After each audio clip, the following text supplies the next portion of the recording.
Hi, everyone. As usual, we'll wait for a bit. Hope you can hear me.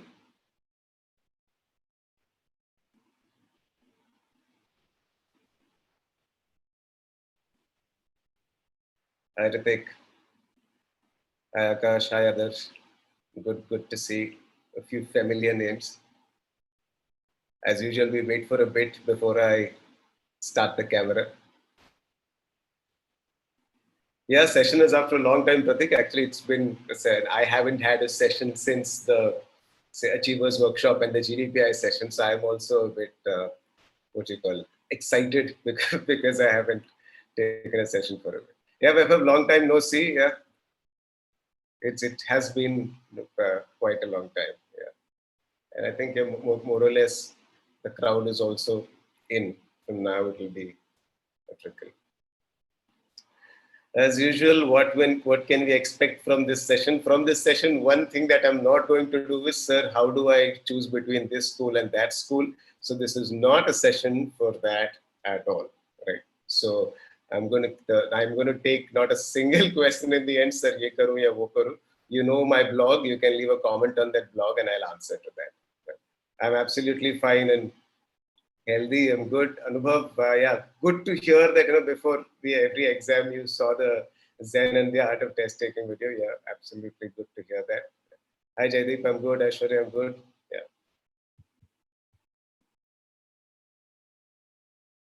Yeah, so hope you guys can see me. It's a very refreshing change, right? What a change a year makes, they say. 1 year and 1 year before, I think. So how many of you, I think quite a few of you would have attended last year's sessions and say it's good to see that maybe from being excited and nervous in one way last year, you would be completely in a different frame of mind right now. Yeah, yeah. College already started for a few. Okay. So I thought, like as usual, we should do a poll and stuff. Good morning, everyone. Good to see everyone. Yeah. So I thought I'll just do a small poll as usual because I'd want to know.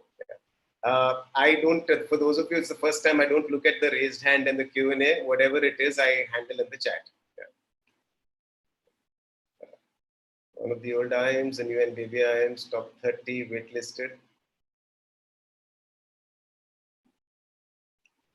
Yeah, I think you might be the only one who's not able to see me. So.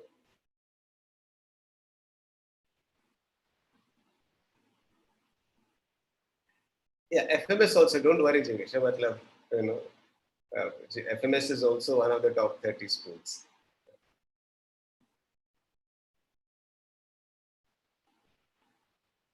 IML, all the 6 ones are old IMs. ABC, LKI are the old IMs. Yeah, my guys top 30. Don't really, worry about it.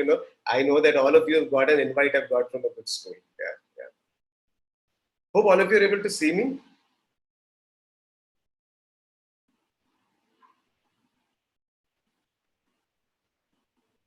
Yes, sir. No, sir. Is it one yes and one no? How come?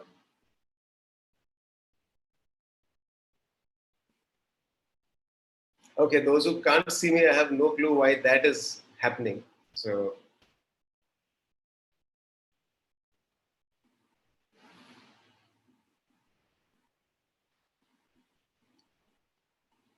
uh, I think the answer is that, you need full screen mode. It's not visible. You have to go to minimize view. So that is what it is. Yeah. So yeah, now hopefully all of you can see it. Yeah. Good. So this is the poll. 37% old IIMs, new and baby IIMs, 21%, 37%, one of the top 30 schools, 6% is still waitlisted. So if you see, normally the sessions that we took last year, we had every session would easily be 1,000 plus, close to, say, some sessions went up to 1,500 to 2,000. So if you look at that number and finally the people who made it, that around that 25% ratio holds true, right, to the number of people who are there today. So one more question, just so that I know who my audience is slightly better and before we start. I need to know if there is a none of the above audience here. There is a none of the above audience as well.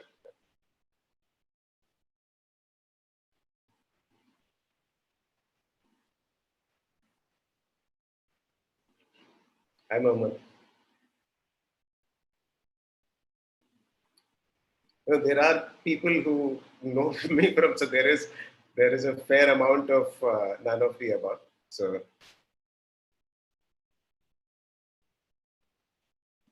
maybe that is Toastmasters, maybe. Yeah, so I think this question is many about 18 people who have who don't know me. Okay. Yeah, for the 18 people who don't know me and for the rest, just as a refresher, my name is Tony Xavier. I'm the Chief Learning Officer for IMS. A bit of my background, I'm a mechanical engineer, maybe like, I don't know how many of you here, yeah, but I'm a mechanical engineer who straight away after my engineering decided that that was the biggest, not necessarily the biggest mistake, rather I should do something else. And that's how I did my MBA. I did my MBA from IIM Lucknow, and I had a great time in those 2 years. Maybe a few of those experiences I'll share here as part of the session, not as entertainment. That and during the B school, I was very very clear that if I'd sell something, I'll sell something that I absolutely love, and that's how I joined the Aditya Birla Group. I was the area sales manager for Lee, Philippe, Manius, and Aaron Solly. These were the brands that I was handling. After maybe 2 years of that, I felt that I needed something academic, and that's how I joined IMS. And since 2006, I've been working with IMS. So that's my background. I joined B school as a fresher. So all the rest, I suppose, are my students apart from the 18 people. First of all, huge congratulations to you. Last year was not an easy year by any stretch because it was not just the cat that one had to deal with. One had to deal with the pandemic. One had to deal with work from home and maybe not necessarily having as much privacy as one is used to, and and maybe not enough access to technology and friends and all of that. And on top of that, a changed cat pattern as well, right? So that also happened. So given all of this, I think that those who managed to convert last year, a very, very good job. Congratulations to all of you for doing that. Right. So I feel it is a slightly more special achievement than in other years. Now, I'll leave you to read it. Beware of what you wish for it may come true. Right? So now that you've already gotten what you wanted, it might or might not turn out exactly the way you'd want to, because you might once you. I hope all of you can hear me. Yeah, yeah, good. I think, yeah, those of you who cannot hear me or the voices, this thing is just a few, odd. Yeah, so beware of what you wish for it may come true. Now that you've asked for something and you've got it, now you do not know, it's like one of those magic lamps or a genie or something of that sort. You don't know what will come out of it, right? And you need to hence be very, very clear what you wish for, now that you've got gotten, and what is it can happen from here on. So what I'll be looking at in this session primarily is to, you have, or you've already had your, what you call B-school meets and this and that and everything. I would be looking at this session from a slightly longer perspective, not from the perspective of the students who are in there, not from the perspective of the 1 year seniors or people who just graduated, but from somebody who's been at least 7 years or more after an MBA and seen, say, my peers and everybody else, my best friends, everybody go through this process. And from that perspective of, say, a slightly, medium to longish term rather than the immediate short term. Right? So for that, I'll first ask you a question. What should be the end outcome of your MBA?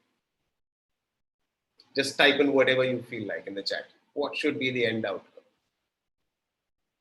It can be whatever you feel. Money, higher CTC, good package, and learning.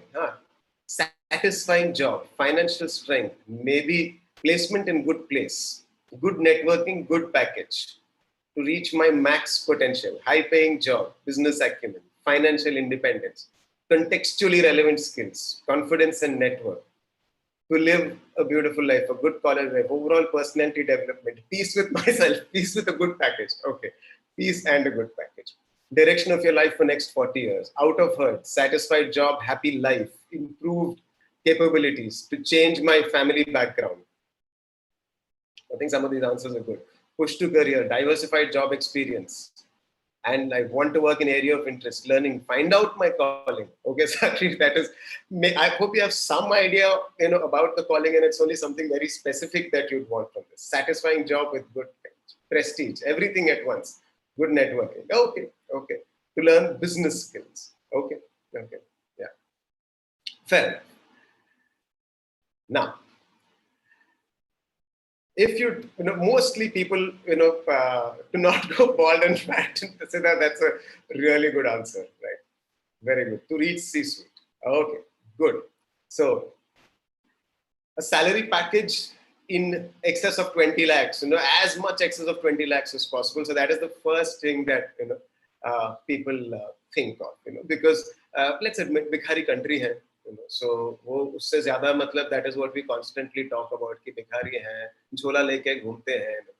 From today in your head, you should stop being that middle class boy or middle class girl because if you see, the rich and the poor always are free or don't give a damn, because the rich have enough, and even if they lose something, it doesn't matter. The poor do not have anything to lose. It is this middle class in the middle who's completely always driven by fear.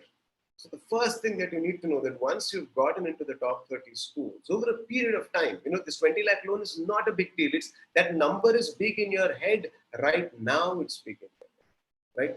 Very soon that number will not be very big in your head. Within a 5 to 10 year period, you are absolutely set. You will be wasting your money, right? You will have all the luxuries that you would want. So forget this number calculation as of now.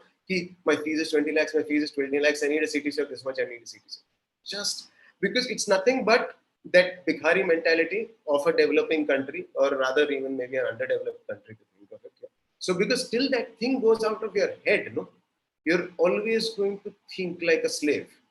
Right? So that needs to go from the head. You need to think like a master and not like a slave. Right? So first thing, get that thing out. Specific job, yeah, I think a lot of people will be looking out, domain shift away from IT. Some people will be looking at, I want to be an iBanker. And if I become an iBanker, that's the best. General management in general, I don't know what general management is, but yeah, general management in general.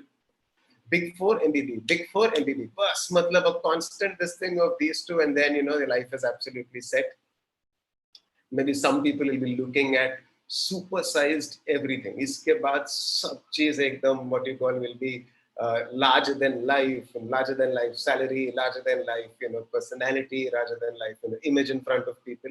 Everything will completely change. I will no longer be the same person. Yeah, Kingfisher, as somebody says. Yeah.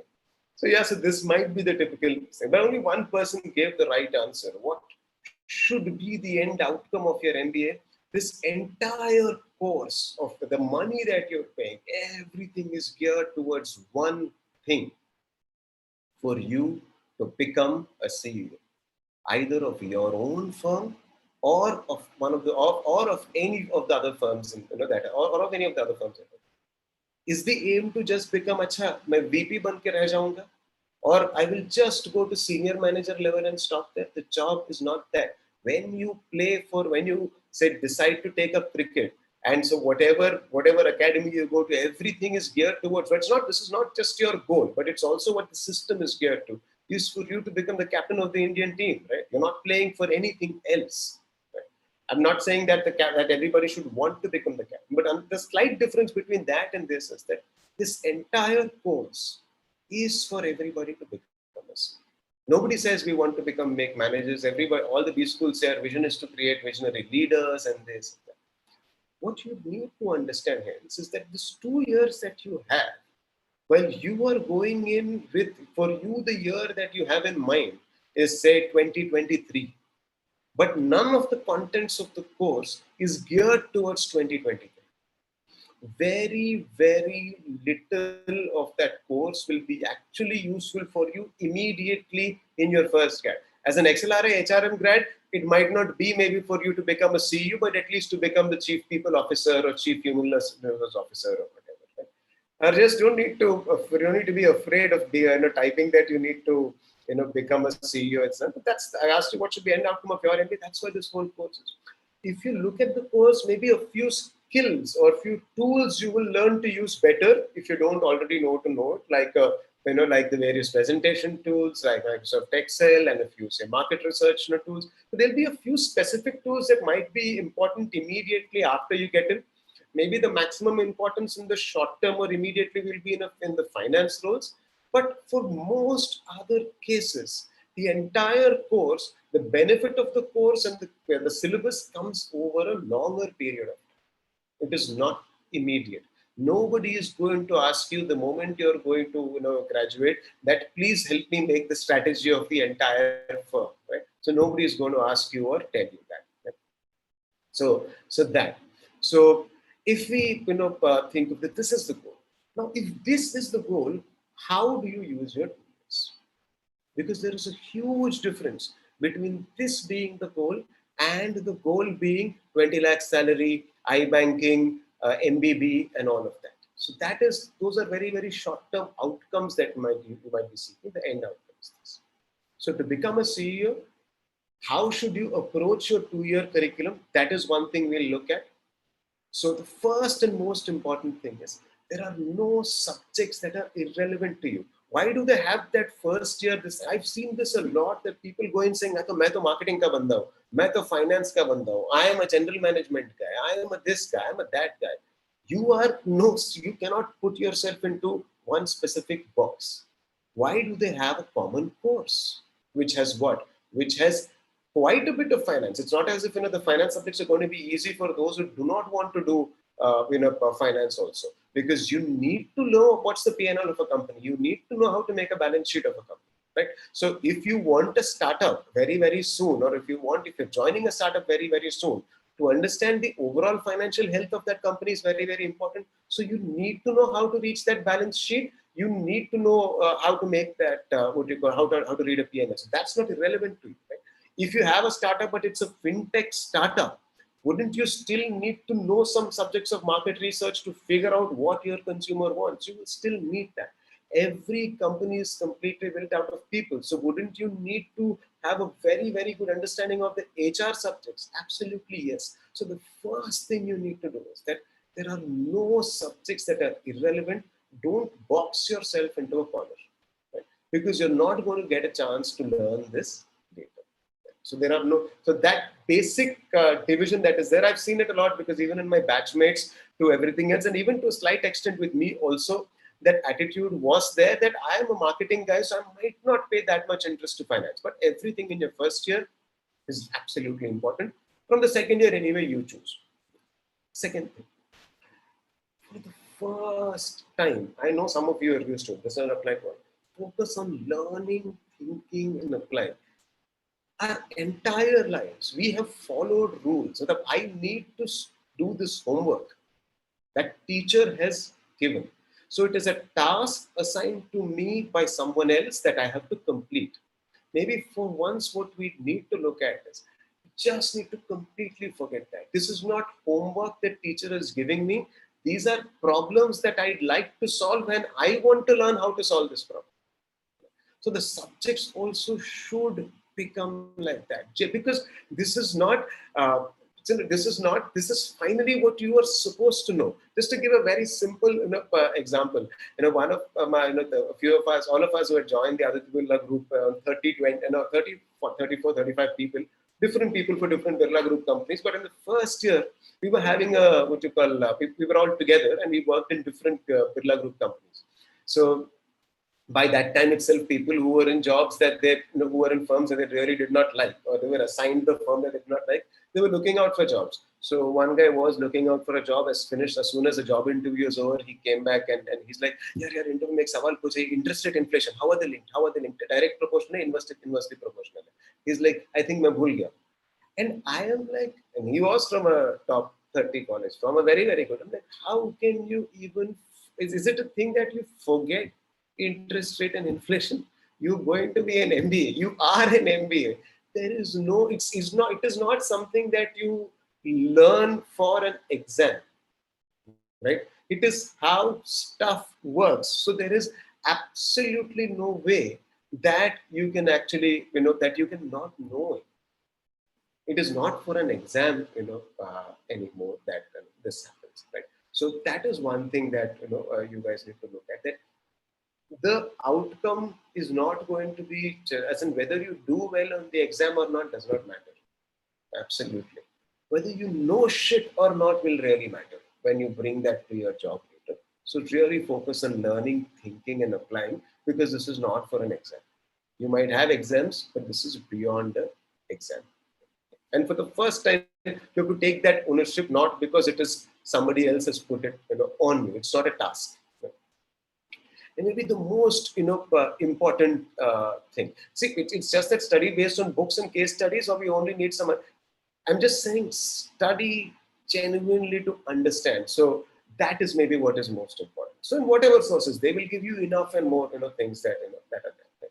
The most important thing, even beyond maybe, that more than the studies and everything, how do you suggest that we apply those learnings will be that you would need to apply those learnings into your projects that you take up. What you learn into the project that you take up, how do you apply them? Into your summer internship, if there is a method to apply, how do we apply that? Should we focus on grades or learning? Ankita, it's a very, very interesting, even case come, because you said that, because if you mug up, the job is done. No, I just, it's not, it's like when I teach somebody GMAT sentence correction, they say that, sir, but am I supposed to understand the meaning of the sentence, or should I only apply the rule? It is as if, applying the meaning of it's like when I'm talking to you, are you listening to my grammar, or are you understanding the meaning of my sentence? Both are happening, no? In case the grammar is wrong and you know grammar, you figure it out. Otherwise, you're understanding the meaning of my sentence. No? When does reading and understanding meaning become different? Similarly, when you understand something, you won't need to even once remember it, because you know it for what it is, right? So that is what, it is important. So we look at everything else. Don't worry. All the queries, what should I do? Are case studies important? Are this important? Is that important? Everything will be covered. Right? So focus on thinking, learning, and applying in that sense. Next thing is make a list of the skills you want to master and use the program. The biggest skill, if you ask me, that you would need to succeed as an MBA are your communication skills. And by communication skills, I mean not just your spoken English. So it would mean that entire thing, your written English, your public speaking skills, your communication skills, as well as your ability to make good presentations. So presentation is also one of the tools that you use to communicate, right? Make good presentations does not mean, put everything on the slide, by the way. Yeah. So if you ask me, that is one of the biggest skills, and I find that that is one of the biggest skills that Indian students have trouble with in terms of mastering communication. Because understand that from now on, every single time in your life, in your professional life, you are going to make a pitch. It's not as if a marketing guy is the only guy who's going to make a pitch. Everybody is constantly trying to sell their ideas to others. Again, sell is a wrong word. Everybody is constantly trying to make a case for what they believe should be done in their organization, in their department, with their subordinates and everything. So that is a very, very important thing. So you might decide, so all of you, that you will have projects and presentations in your MBA. I've seen students, because they don't like to present, they'll say, "Main PPT bana dunga. I will do the thinking part. These two guys will present." Some profs might make it a rule that everybody should present. Some profs might not make a rule that everybody should present. So do not shy away from this and say that I'll be behind the scenes and somebody else should be, in front of the, in front of the people. Because once you start working, there is no scene or screen to hide behind. You are the one who has to do this thing, right? And is there any, you will have a communication course. That communication course will teach you how to improve communication to a large extent. It's to a very small extent. That can be just the theory. They will record you.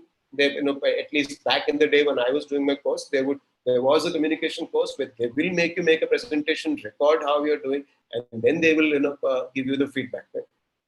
And all of that. So those things will be there. but communication is only learned through speaking. There is no other way but to go up on stage. Because I belong to a slightly older generation than you, so the sportsman that I know about will be also that. So one of the big things about Kapil Dev was that he was a very his English was often hilarious, and he got better over the years. He's from as much as the rural hinterland as anybody else, so he got better. So when he came down to campus for the management fest at Lucknow, well, it was so at Manfest. So he gave a talk to all the students, and he addressed this. So he said that people used to make fun of my English because it was funny, but I was like, it's a double-edged sword. If I don't speak, I'm not going to get better, and if I speak, people make fun of me. So he did, but I had no option but to speak. And he said, if today I'm standing here and speaking in front of you, it's been that particular process. So please ensure that you're not shying away from developing those communication skills. Every trimester you'll have around 8 to 10 subjects, if I'm not wrong, and at least in half of them or more than half of them you will have to make presentations. So overall you'll get a chance at least to make 50 presentations during the, at least I think there'll be opportunities to make 50 presentations. Think of it as 50 supplementary exams before you make before you start your professional career. So every single time, think of it as you have an audience in front of you, and that audience will be the audience that is least interested in what you'd have to say. Your batchmates who are sitting in that class, they've also not slept like you. They are not interested at all in maybe listening to you. So most of the time, what happens is that people go into a presentation and they're looking at the professor because अच्छा इसको मुझे marks देना तो मैं इसको ही बताऊंगा. Right? But I don't think that's the way you need to look at it. You have a room full of people. Everybody should be listening to, right? And that is maybe the biggest skill that you will need to develop. So ensure that you're doing that. The strategy subjects you will learn. So its communication is one bit, right? So the strategy subject is something that you will learn, and business strategy. There are functional things in here. The second part is PowerPoint skills and Microsoft Excel. These will be important skills. It's not that you need to become a champ on it where you need use it crazy, but depending upon which discipline you're choosing. Those in finance might need to know what you call Excel very well. Others might not need to know it that well. But ensure that you're developing that skills. It's minor. But maybe the most important skill, apart from communication, are your people skills. Whether you like it or not, it's not about introverts, it's not about extroverts. You cannot not be good with people in terms of dealing, in terms of your ability to connect with, right? Every single thing depends on that, your ability to connect with a person and have that conversation, right? It can be your subordinates, every single thing. You might be an introvert. This has nothing to do with introversion and extroversion, but your ability, if you're very shy, if you really have trouble speaking to people and all of that, or if you feel that that's an area, this is the only place to master it, right? Because you will be thrown with people absolutely who are from as many different parts of the world as you. So what are the things that you should do in this particular case? What I've seen is that in India, nothing beats state feeling. Right? So the guy who's all the Andhra guys, by the time they get to choose their hostels and all, will stay together in the second year. All the Tamilians will stay together in their gangs. So this is the standard thing that happens. Then you have Telugu picnic, then you'll have Tamilian picnic, and then you'll have everybody say, what you call having their own gangs. Now think about it. After all of this, you've been put into a good B school. Even there, you want to sit and hang out with people from your state only, right? And crack the same jokes in the same local language and watch that same movies. Because, and this is very true. This is not as much true about North Indians because a lot of people share a common language. But specifically, people from the south of the country, they have this big problem that they will only gang up with their gang, and they do that, right? So you would have to ensure. Maybe a small thing is, do not choose a hostel room based on your state in the second year. Choose to live with, say, maybe people from other states, or people that you, because it's a very strong thing, by the way. If you kind of anywhere kind of to step away from the tribe is always very difficult. So I used to hang out with my with the gang only for lunch. I would have lunch with the AP gang because I was born and raised in AP. I would also hang out with the Mallu gang as well. But my rest of my stuff was with say people I'd like to hang out with. It was not dependent on language that much, right? So which is why they would always keep cracking a few jokes. If anybody of you if there are people from Andhra, then or even that friends don't leave you if you say act a bit snooty or what you call if you have a bit of attitude. Right? So Nishit says it already statewise WhatsApp groups have been formed. So you'd have to do these things in the sense that that you hesitate to go and speak to people if you have that. Right? Consciously make it a point to come out of that shell, right? And speak to people and everything because this is the best opportunity for you to do that. Those who speak a lot, those who are very, very extroverted, maybe it makes sense to do the other thing. Just stamp down a bit. You don't need to go into your shell, but you can maybe speak less and observe others and say, encourage others to speak or find out what others, Otherwise, extroverts can get into a point of say not listening to others. So that is also something that extroverts can also look at. So make a list of all of those skills: written communication skills, spoken skills, presentation skills, public speaking skills, whatever it is, and work on it to and make a conscious effort to work on it. Right? You will not have more opportunities to do that. So that the next thing, choose your projects wisely. So you'll have enough and more projects, you'll have your subject to choose exactly a wide variety of projects across different sectors. It can be across different industries. So obviously you will have you'll have some specific things that you'd like. For example, you might like analytics a lot, or you might like e-commerce a lot, but does not mean that you put all your effort only into analytics or e-commerce and only do projects which are related to that. You should also find, say, projects in other areas also, just so that you get an idea. So don't become very narrowly focused, and don't also not give it any, thought at all. Right? Yeah. So, so choose your projects wisely in terms of giving it enough thought and not being too narrow. I've seen that the wisely, I think usually the group ends up deciding. People are fairly serious, but most importantly, yeah, what you should not do is be too narrow. Good question. How does one deal with imposter syndrome? I got into a top B school. How do I deal with the nagging feeling that I made it based on luck and nothing else? Well, Sarthak, you need to understand that maybe this imposter syndrome is quite I would say it's fairly widely and it's fairly prevalent. I know my batchmates and my good friends, even after graduating, they would take Mensa IQ tests. Okay? Mensa IQ tests just to figure out, am I really that bright? As I think I am, just because I cracked the cat and got into an IIM and everything. Or are there brighter people? Are there IITians? Are there somebody else who's really great and I'm not, that good? Right? Yeah. So what you need to about that is that now you're there, right? Whether you like it or not, people will behave as if you are the hero of the movie, wherever you're working, of your movie or whatever. Right? So that imposter syndrome is there, but you don't need so choose the focus away from the doubt and put that entire focus into how you do what you do. That is what is more important. How you do what you do is more important rather than thinking about yourself. Don't constantly spend a lot of time thinking about yourself.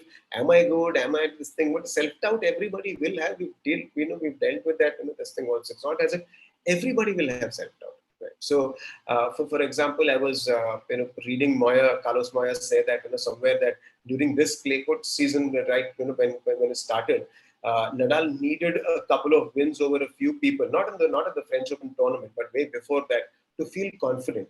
So it's like people at a level of Rafael Nadal also at the beginning of the season need a few victories in some tight matches to feel confident and to feel good. So it's not as if confidence is a natural thing, that So imposter is a very, very extreme example of that same thing where you feel that you're not good or you lack confidence. But I think if you focus on what is it that you want to do, automatically you'll get better. Right? So that you should focus on. Choose your projects wisely. I don't mean that choose projects in different domains.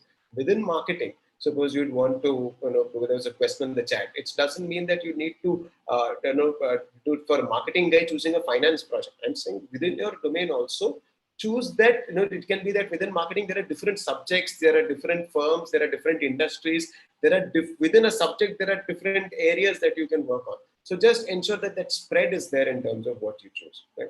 So, there are a couple of ongoing things at any point. FOMO, so FOMO and all we'll get to next. So that is what you call the 2-year curriculum. Now we'll come to the interesting bit. You'll be like, oh, sir, yes, ho gaya, but let's get to the business end of things. Let's get to the action part, the summer placements and final placements, and how do we deal with that. So we'll be dealing, as those who've attended my presentation know, that everything will be dealt with in due course of time. So we'll get with the other doubts also. How do you approach your summer placements and final placements?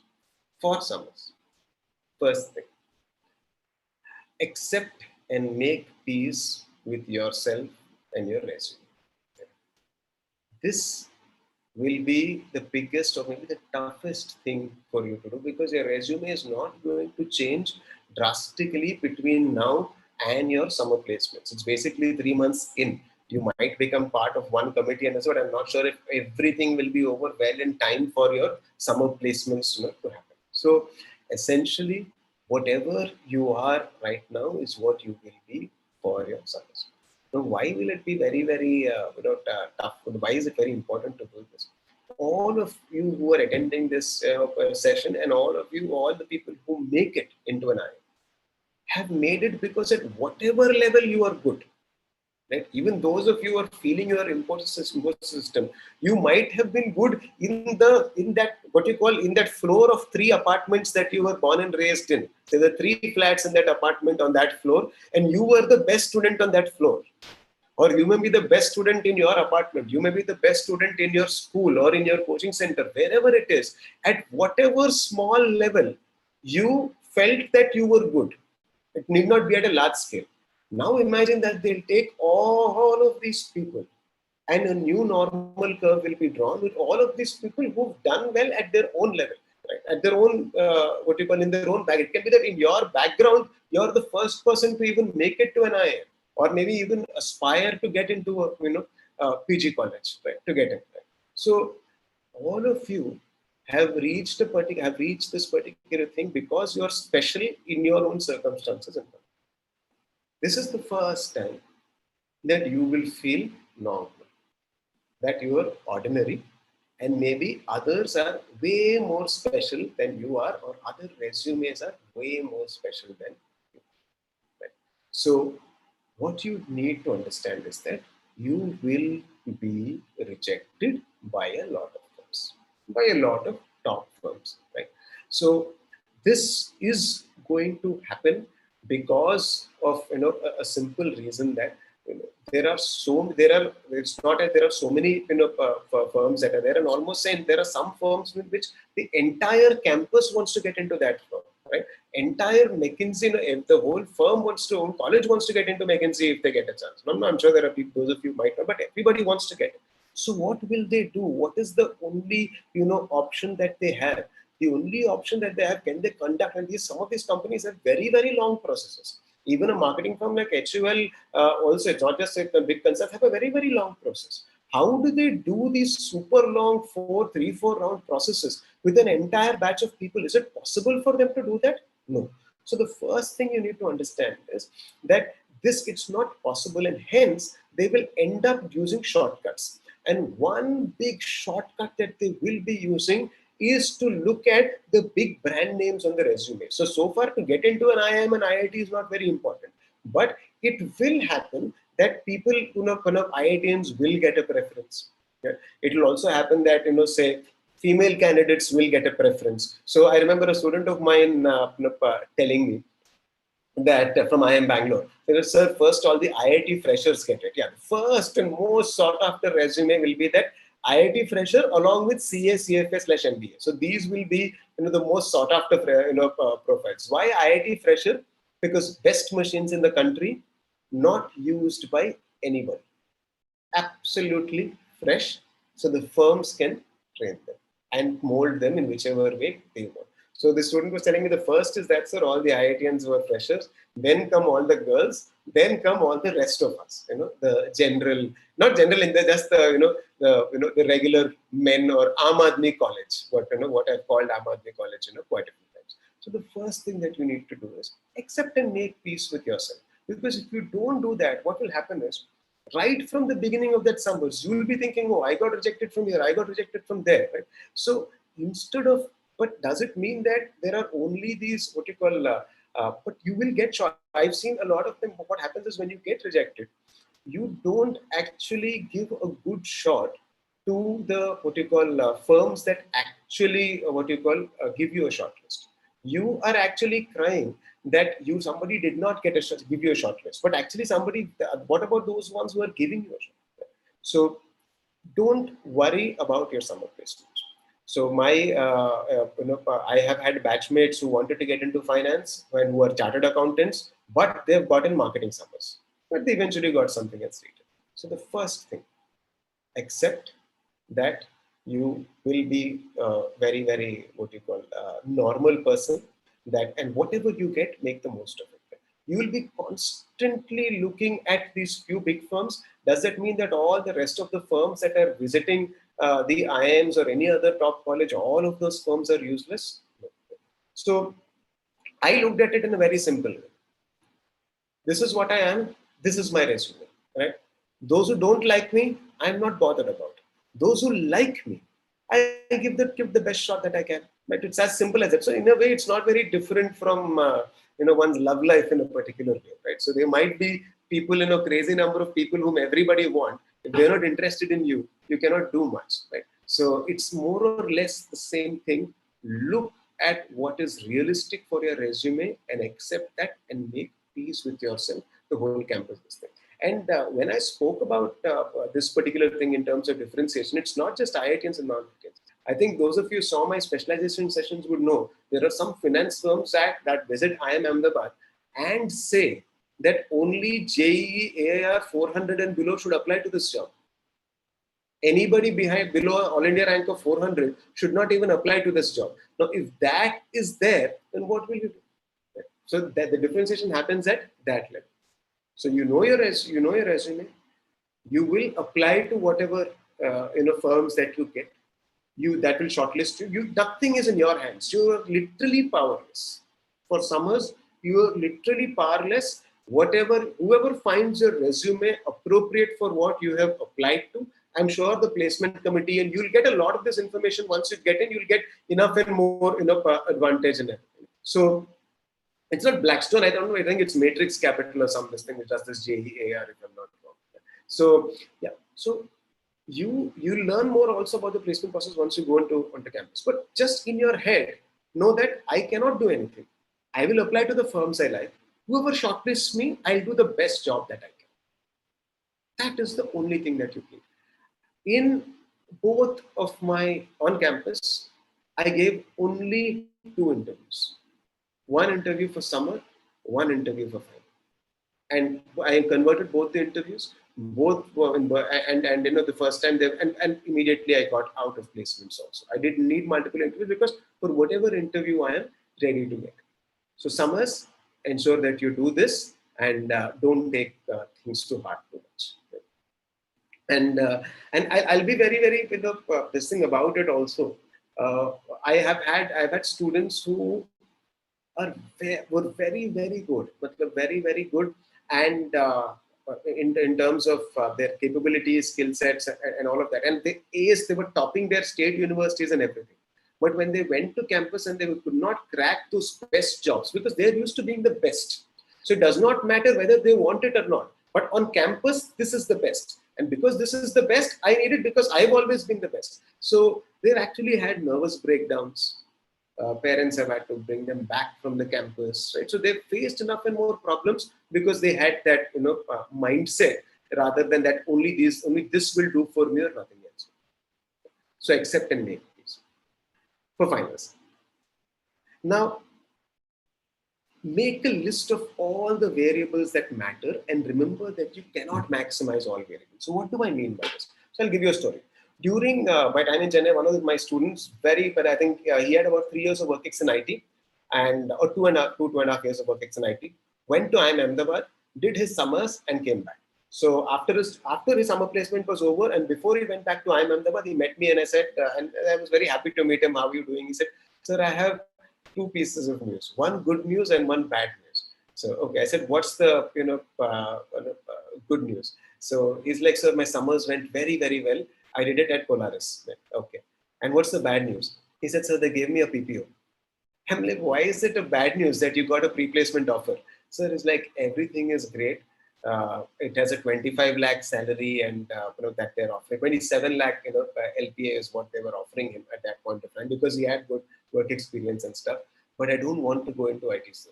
My whole point of doing an MBA was to escape from IT, and now I have got IT again. What do I do? I said, "Why did you take the summer placement then? Why didn't you maybe say reject this and look at some other, summer this thing in other domain?" He said, "Sir, they were offering a stipend of 1.25 lakhs. So I've never seen so much money, come into my bank account in a month. So with that 1.25 lakh stipend, I got what you call carried away, and I went there, I did a good job, and now they've given me a PPT. I'm not going." So I was like, "So what do you want to get into?" He's like, "Sir, I want to get into e-commerce. I want to work with Amazon, and that is what I'd want to do." Okay. That is what he wanted to know. So if he accepted the PPO, he would have to join them and sit out of placements. If he rejected the PPO, that means he's rejected a 20. So accepting the PPO means what? 27 lakh job, absolutely chilling out in the second year. You don't need to worry about anything. Everything is taken care of, and have a great second year. Rejecting the PPO means sitting through placements again and having this at the back of your head. That is. So I told him very, very clearly that you'd have to be very, very clear that if you do not want this, you have to take that risk. His batchmates and everybody else obviously will be here. You have to make that risk. You have to do that trade-off, and what you call sit for what you'd want. So he actually rejected what you call Amazon. And I gave him a process. Sorry, he rejected what you call Polaris, and I gave him a process. So the thing is, what are the various variables that go into a job? Maybe you should remember this. Maybe you should write this down. Right? First thing, the brand of the firm that you want to work. So brand of the firm. Second, which is the specific domain or subdomain that you want to work in? Is it marketing? Is it finance? Is it digital marketing? Is it e-commerce marketing? Is it within finance? Is it iBanking? Is it M&A? What is the what you call brand, and what is the domain and subdomain? Third part, which sector do you want to work in? You might want to work in marketing. Anything in marketing is fine. Marketing is a domain. But within marketing, do you want to work in FMCG? Do you want to something else? So brand, domain, sector. Domain is the specialization or subspecialization. Sector is the which industry that you'd want to work. Then the other one is salary. Then you have role, right? So you have all of these. You have brand, domain, sector, salary, and role. A lot of people add one more thing to this, which is city also. Now, do you imagine that there is some guy there in HR or some god somewhere sitting that they are going to ensure that in this 2-year process, you in your placement process, which happens in a month, you are going to a job that gives you your desired brand, desired subdomain, desired what you call sector, desired salary, as well as desired role. Are all of those things going to happen? The chances of that happening during placements are highly, highly unlikely. So that is the most important thing to understand, that your dream job might not happen on campus. That your dream job might happen on. So can you maximize, as somebody sitting there, as some HR guy sitting there, to ensure that let's make this guy's dream come true. Let's give him everything that he wants, and let's tick all of these check boxes. Nobody is sitting there for that. So what you need to do, most of the time during placements, the tension happens because you want all of these at the same time. So use your MBA brain only. One of the big things in MBA is listing out the variables, and next part is rank ordering those variables. So rank. What is most important for you? Is brand more important? That whatever happens, I will join the biggest brand firm. I am not bothered about domain, subdomain, salary, or whatever. For me, that is more important. Or decide, Nothing else matters for me. Number one is salary. So if a random, unreliable startup is coming to campus and throwing money at you only because they know that apart from throwing money, there is no way they can get you interested in that firm, do you accept that or not? Right? So you should be very aware of why you're making these choices. Otherwise, what will happen is you'll have maybe a firm that is not very well known offering a much higher salary because that's the only way they can attract you. And then you have a firm which is well known, which is offering say 4 or 5 lakhs less than that. And then you're sitting in this whole placement process. Trust me, it can be pure torture. It can be absolute torture for you to take that decision. So be very, very clear. My first preference is brand, or my first preference is money. My second preference is this. My third preference is this. Ensure that you are doing that. If you do not do that, it's not going to work out. So what did my student do? My student said that my first preference would be to get a great job within e-commerce. My second preference of domain. So he put domain as the first thing for him, not the money, not the brand, not anything else. He wanted domain because even if I get a smaller brand, say suppose I get something like a Snapdeal for whatever it is, I get a Snapdeal, but I get into e-commerce. Later off campus, maybe I can crack Amazon, but I know that I'm getting e-commerce. So it was very clear. First priority for me is domain, and in that domain, not really domain actually, sector. Apologies. So sector was e-commerce, right? Domain obviously tech, what else e-commerce. After e-commerce, he was like, my second preference is IT. IT product management is my second preference. So during that time when he was there, his ranking and system was very, very, he had shortlists. He did not take the PPT. He was alive in Microsoft. He was alive in Google. He was alive in Amazon. And he was very, very clear. Amazon is my first preference. He was not going to get swayed by Microsoft or by Google. He very, very clearly knew that Amazon is first, Microsoft is second, this is third. He goes into the interview. Amazon has a big 6-round marathon interview. And during the last interview, last thing, apparently they asked him, so what are your salary expectations? He said, it doesn't matter. Whatever your salary is, I'm fine with it. Because he's like, I'm way past that stage. I've refused a 24 lakh LPA, so it doesn't matter. So then they told him that actually what we are offering you right now, this is a few years back, is 27 LPA. He's like, yeah, okay. Cool. They were shocked that he was saying that. So what is very, very important is you make this whole list as to what is most important. So you might decide, whatever happens, the brand of my firm should be big. So even if it does not offer that big a salary, ITC has a brand, maybe I should stick with ITC or something. But be very, very clear. And this is one thing that is a lesson for life. Whenever you find that you are confused, you realize that you want everything at the same time. You want variables that are not going to, that cannot both be maximized at the same time. So hence, it is very, and please don't ask me that stupid work-life balance question. Why is it stupid as to, work-life balance being a priority? Because it is not as if there are jobs or sectors where there is a big stamp that this is work-life, balance as a this thing. Right? So you would have to find that balance between work and life. Nobody else is going to, help you find that balance between work and life, because it depends on many things. Firstly, is the organization's culture one of work-life balance, or is it not? Second, organization culture is work-life balance, but does your boss value work-life balance or not? Right? Back in the day when I was working, there were 2-3 brands. One brand team, everybody comes at 9, everybody leaves at 6. The other brand team, a lot of new recruits did not know that Saturday was a holiday, because the brand manager worked on Saturdays and Sundays. Right? So work-life balance depends on so many other parameters that you might not know till you join the job, right? Until you also find a way to achieve that balance, that you cannot make that like a big priority, or rather there's no way you can measure that particular way. So make a list. Only thing you can do definitely is that you can speak to all of your seniors and find out about the culture of the company.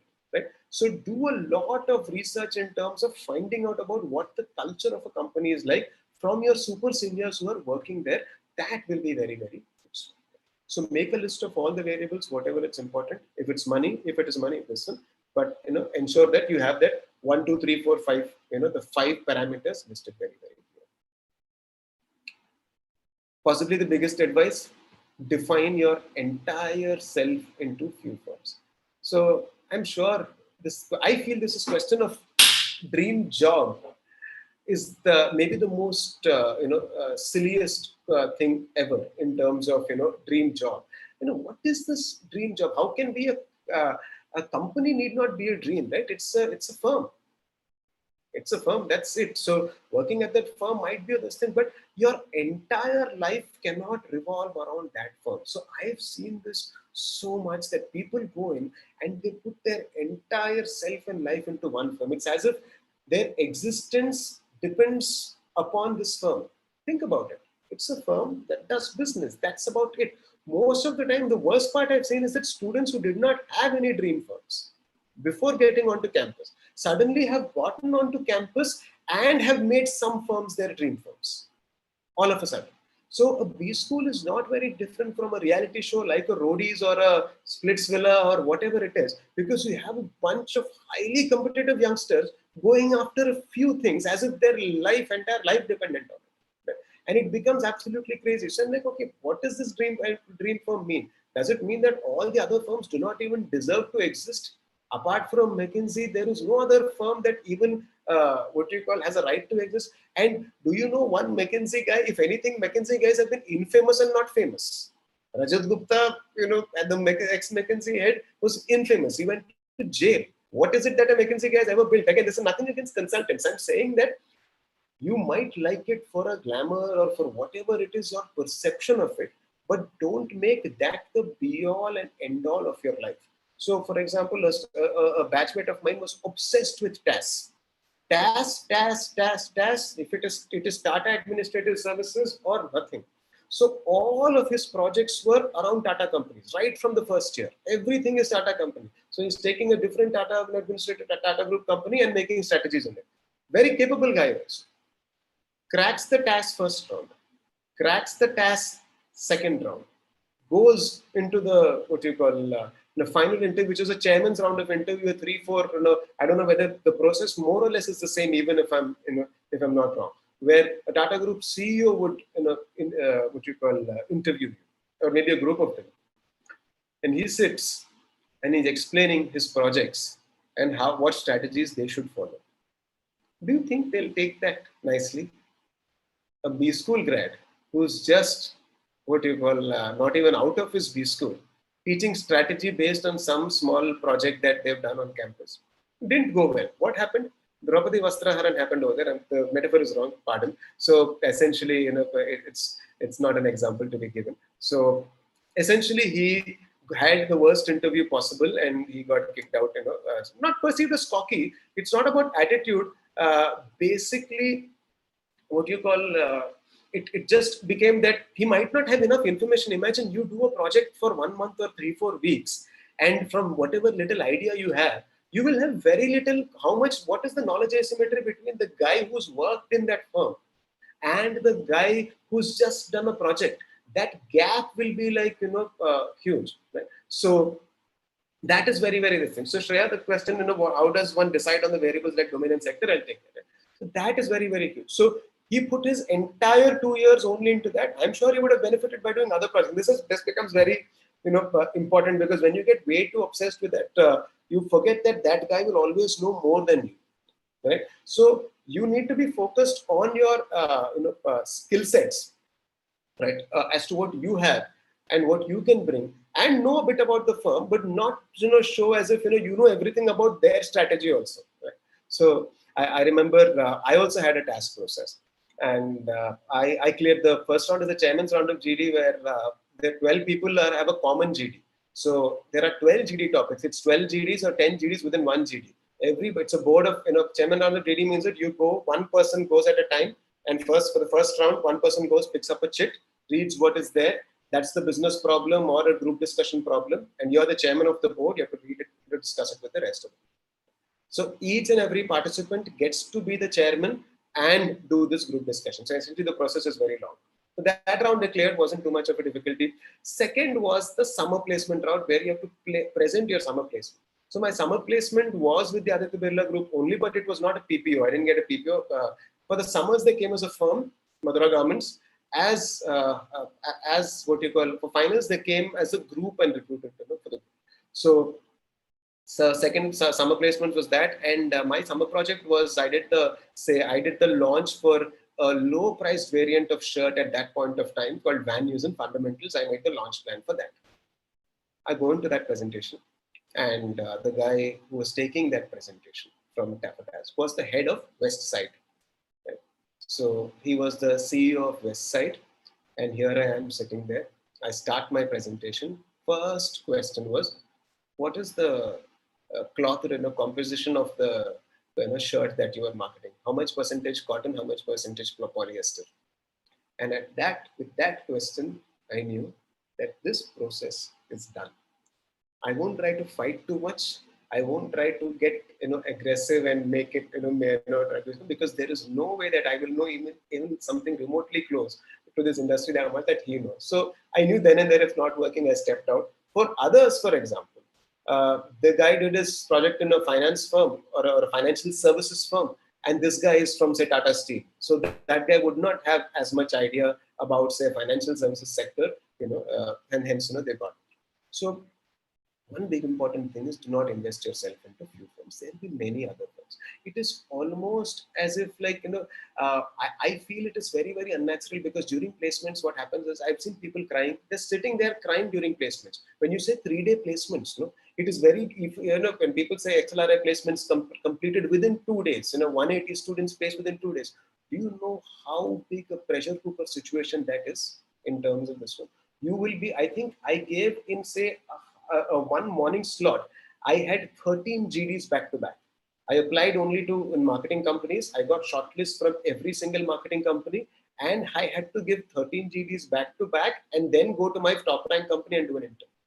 In 1/2 of a day, I had to do this, right? And if I had multiple interviews in this thing, I would have to give multiple interviews. So imagine this process. So why were people crying? People were crying because their dream job did not happen, or they got somehow they could not convert that dream GD. So when that did not happen, they end up going in and spoiling all the others because you were unhappy because you didn't get what was your dream, and you're constantly looking at others. So I've seen a lot of people thus very good resumes. They'll get almost every single shortlist, but they keep going from one firm to the other because they're not there. In their head, they've lost their dream job, so everything else is gone. So I don't think it is that way. I feel that given be prepared to accept the fact that your dream job might not happen on campus. A campus recruitment is a very, very unreal situation. Why is it unreal? One, firms are competing with each other. One firm is directly competing. I'm competing in this half an hour with the firm sitting in the next room and making offers. Right? In IMA, one of the seasons last year, what happened was that I think some consult firm only, or some big firm, had 2-3 rounds left. But with every round, the people who are remaining in the placement process, they've accepted some other job offer that's decreasing. And they actually said, for these last 5 people, I do not want to do the final round. Just give me everybody, make an offer to everybody, whoever is there, I will take. It is that unreal a scenario for firms. More, as much as there is competition for you, there is competition for them as well. Right? Because they want to nab a few people before the next person. I remember in my day, the IT slot, or the slot 4, I think Infosys came and made 28 offers in 45 minutes. Hello, what's your name? So and so. Okay, good. Thank you. Would you like to join us? Yes, come in. That's it. But the 28 offers in 45 minutes is crazy. It's one up because they're like, I don't bother because TCS is sitting in the next this thing. So in all of this, what happens is the firm will rarely actually do a very, very in-depth interview for everyone, or rather everybody might not get a fair shot in that interview process, right? So some of your MBA interviews also, you would have felt that the panel was not very interested. It was towards the end of the day, so they didn't take me too seriously or whatever. Right? So here also that can happen. But at the same time, what happens off campus? Off campus, how many people are they going to interview in a day? They're never going to interview 40, 20, 30 people in a day. One day, usually, a manager might interview say one person, right? Off-campus processes might actually a job hunt in an off-campus scenario. That is why, that will go on for say a week or 10 days or almost like a month before all the interviews are done, because people are doing their jobs and can only do one process at a time. And when they actually meet you, they will give you that half an hour and 1 hour to completely for you to give a very, very good account of yourself, as to who you yourself or who you are and what you are. On campus, what do? They're competing. They use the most superficial things. At a college, IIT say, hey, this guy is better than this thing. This guy seems to have done this. So it is going to be very, very, it's not going to be nuanced. It's going to be very fast. I wouldn't say unfair, but it's like a shootout in a way. Right? So given all of this, you have to understand that this campus placements process is a very, very unreal process. Right? So have a broad this thing. Yeah, I want to get into a good consulting firm. Keep it level. McKinsey or nothing, I don't think it's the right approach to go with, right? Because it cannot be that your whole life is defined by something outside them, right? What if say Goldman Sachs is shut down, right? Goldman Sachs was not Goldman Sachs actually. It was a big firm that got shut down in the 2000 subprime crisis. My friend was working for it. He was from IMA, and I don't know whether it was Sachs something. It got completely Lehman Brothers. Yeah, it was Lehman. So Lehman shut down, right? On campus, everybody would have been like Lehman, right? Now Lehman shut down. Does that mean your life ends there? Because if your dream ends, your life should end. So all of these are very, too narrow. So look at it. Okay, I want to get into finance and I want to get into these firms. I want to get into these sort of roles. Right? And understand that every firm that is coming to an IIM is coming there because they have the money to pay you. Right? They are also worth it. They are also providing employment. They are also manufacturing something. Otherwise, it is the only thing that matters will be McKinsey and this one and one or two firms, and as if the rest of the world does not matter. I don't think that would actually work. So that is a very, very realistic way to look at it. You will be surprised. A lot of my friends got their dream jobs immediately after campus. In the next, say, 1 year to 2 years. Back in my time at Lucknow, it was way back, 2004, the Indian financial services sector was a very, very small sector. Right? The financial services sector itself was very small. Barely any, but the Indian economy was not that big. And in that, the financial services sector was very small. So all the CAs at Lucknow at that point of time, none of them got any film jobs. My best friend was one of my best friends, very, very good. He got a job in GSK marketing. Imagine a chartered accountant getting a job in GSK marketing. He graduated, came to Bombay, got a job in Ernst & Young within no time in valuation. Right? He was a CA, he was an MBA, he came out, he got that valuations job that he wanted in Ernst & Young. Within under 3 months, he got it. Right? So some of you might be getting into campuses where these firms might not be there. These firms might not be visiting. So don't spend your 2 years as if, only campus placements is the reality, nothing else is reality. No, you will easily get it outside if you have a CA and a CA. So you'll get that film job. So most of your dream jobs will be realized off campus and not. So be very, very clear about that.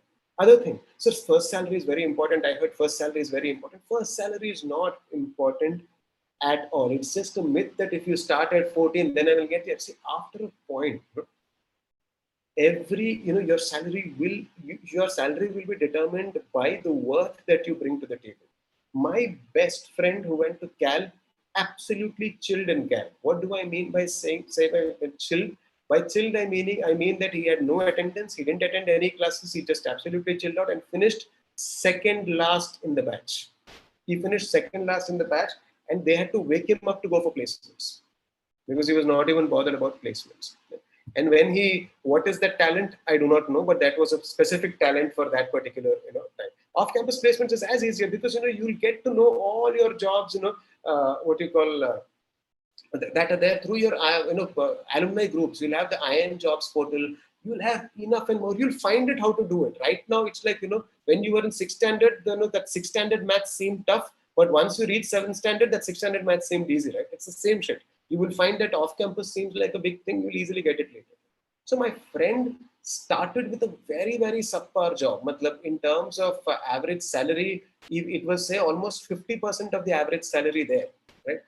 But once he started working, after a few years, he got his act together. He became very, very serious. So I think he started off with an average salary of 4 LPA. So from 4 LPA, by the end of the first 10 years, he had reached 55 LPA, and he was doing very, very well with Britannia. And in the next 5 years, he went from 55 to 75 to 1.25. That is the next 5 years.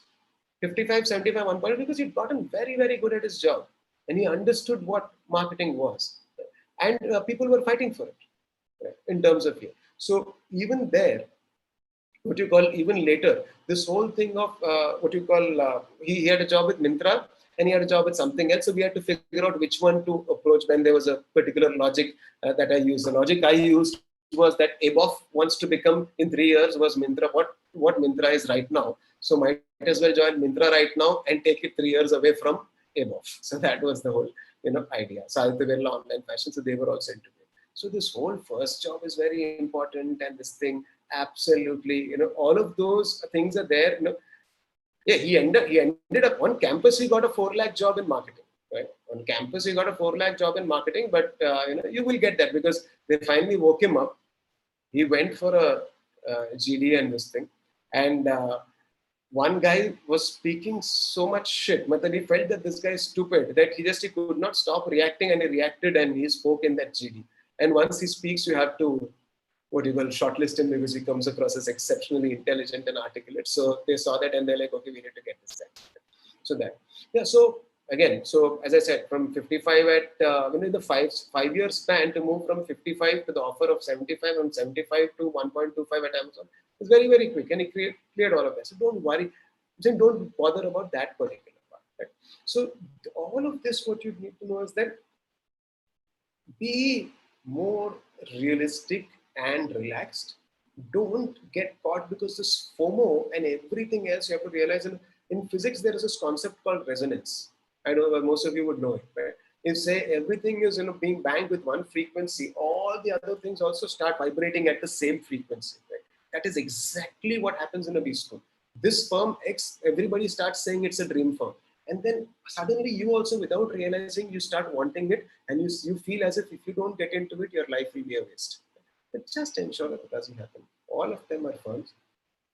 You need to focus on the kind of skills that you have and the kind of work that you want to do, and have that list to be slightly larger.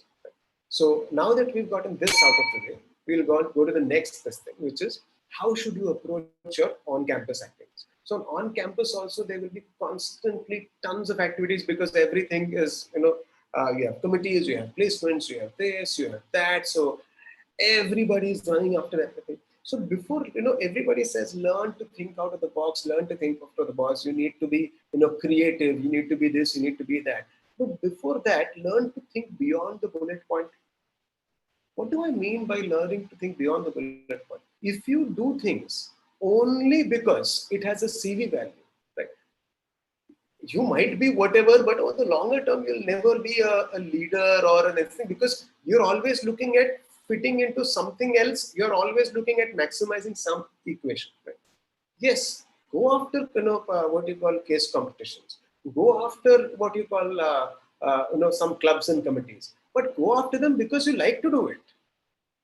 Not because if I do this, I will get bullet point. If I do this, I'll get bullet point. Right? We had a guy on campus. This guy would be there everywhere. Classical singing, he will come in. Dance, he will come in. Theater, he will come in. Singing also, he will come in. He would come in and almost like he had a talent for none of this thing, but he'll be like, because he thinks it's a bullet point. And he wants to come there and like, you can't even sing. Why are you turning up here? So I wanted to get into a marketing club. I applied to the marketing club. I didn't get in. I became the class rep of my batch. And I felt that when I became the class rep, I had we had a batch of 244 sections. 20 people got kicked out in the first year, right, because of poor grades. And none of the people who got kicked out because of poor grades were from my section where I was the class rep. Because I managed to do whatever needed to be done in terms of speaking to both the students as well as the faculty. Because I figured out that, okay, this guy will get a D definitely in the next semester in say, the QAM 2 or math, the second math course. He will flunk in that, right? So I have to save him in this subject. If I need to save him in this subject, I need to go speak to the prof and adjust the normal curve in such a way that he does not get a D, but he manages with a C net. So I'm not going to speak about him, but I'm going to speak about the curve. So I used to do all of that, and I really loved that, and I felt that I liked, I was good at that. I could work with professors, and that's how I stood for elections in the second year, and I won that election hands down, and I became the academic secretary of the batch. I didn't do that because academic secretary means bullet point or whatever. I felt I was good at it and I could do it.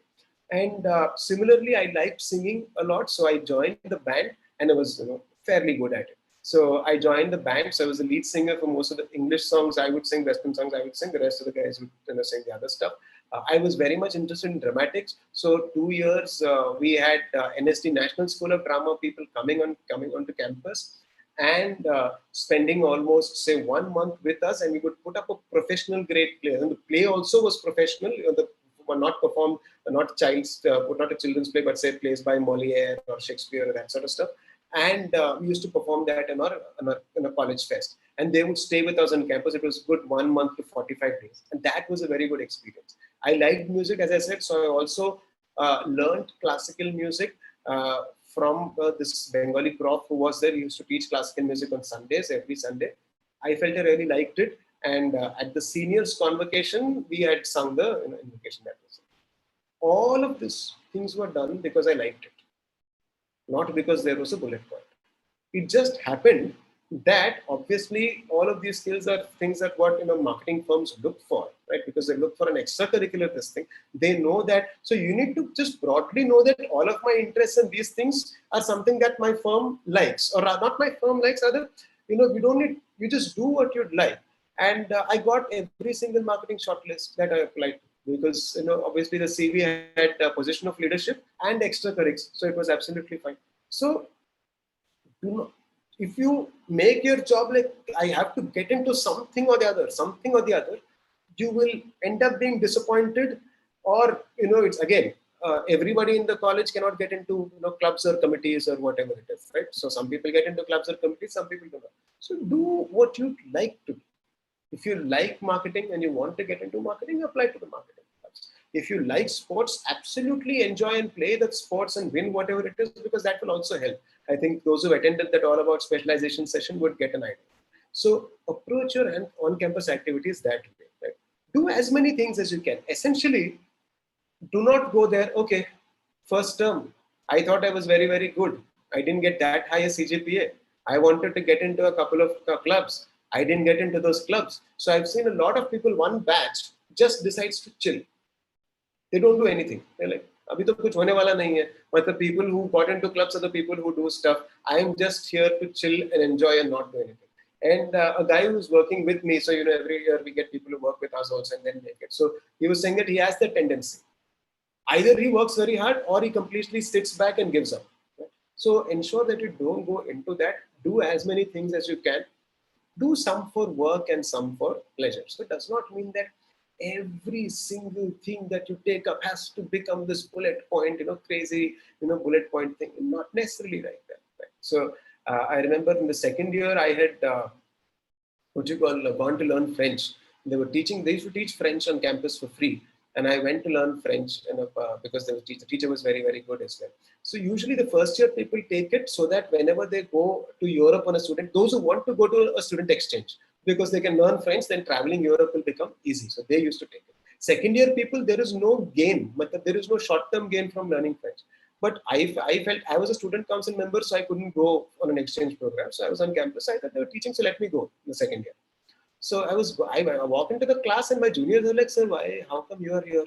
How come you are here? Why are you here? I was like, I came to learn French. But why, sir? Like, what do you mean why? I like French, so I came to learn French. But why, sir? You're not going on exchange. So like, okay, if that is the extent of your imagination, then I cannot do much, right? In terms of where you begin and where you end. If that is where you end, matlab, your life begins and ends at bullet point, I can't. So take up things. How important are case competitions? It is like you should follow your interests in the domain that you'd want, as well as you might not know everything right now. It will take some time, but you'll come to know. how should you approach your initial years post MBA? This is a fairly important thing. Right? Be eager to accumulate a width of experience. So this, I cannot stress this enough, because if I said, you will not get your dream job on campus. So it can be that the job is good, but location is bad, right? So location, I feel, should not be, or location is not your preference. So one thing, at least in the initial years, is don't really bother about which place you are posted in. If you want to be a CEO, that means your ability to understand people from different cultures, your ability to speak different languages, connect with different people is very, very important. So I've seen this. A student of mine, sir, I want a Chennai job only. Sir, but the whole life you've been there. The rest of your life also you want to be there. So you can move, but move around, work in different places. In the first year, I had to, because of rotational training, go to so many different places. And I liked some, I didn't like some. I wrote to this music teacher of mine at B school, at my B school, the professor who taught us music, and he wrote back saying, Tony, mobility at the initial stage of your career is a godsend. Ensure that you absorb everything. Right? So to be a CEO, you need to run the whole company. That means you need to be aware of every single corner of India. Right? So ensure you accumulate that way. The first job, I've seen people have a lot, people don't be too fussy about the specific things, meeting different kinds of people, right? Meeting different, eating different food or being in different cities. Ensure that you accumulate that bit. Don't, don't be too narrow in your decisions. Don't choose jobs based on things which are just comfort. Especially Mumbaikars, yeah, those who are in Mumbai, matlab, they're like, if I'm in Mumbai, where else is there? It's like, there is nothing beyond Mumbai as a city in India. Where should I go? Maybe it's not a bad idea. Tomorrow you'll realize that all the customers in the firm that you work with are customers in tier 2 towns, right? So your customer is everywhere. So whatever gives you that insight is absolutely useful. Because you will not get a dream job, might or might not get your dream job in the first thing. I've seen a lot of people, the first time they get into their first job is they want to quickly shift their job. Their big interest is to quickly shift and move somewhere else because of dissatisfaction. So people think that, I'm getting this job, this is what I'm supposed to do. तुम्हें पता है मैंने किस type का LR set solve किया है? Do you know which LR set of CAT 2020 I was able to crack? And you are giving me this job. This is what I want to do, right? So please understand that strategy खेलने के लिए आपको they'll take, it will be, मतलब that strategy play you will do years later. And genuinely when you have to do it, you will feel shit scared when you have to take that decision. Right? So because the stakes are there. So whether that first job is great or not, or very low, do work that is appreciated. In a lot of firms, usually you get to see that, Acha, ye IIM se hai. Is this guy from an IIM? Everybody will be actually looking at that to say, is this guy from an IIM? Ye IIM se hai. Because they pay you a certain amount of money and they get you into that firm, right? And that is what they're going to, say. Everybody's waiting to, say that. It's really hard to believe that this guy went to IIM, right? Or an IIM is wasted on this guy.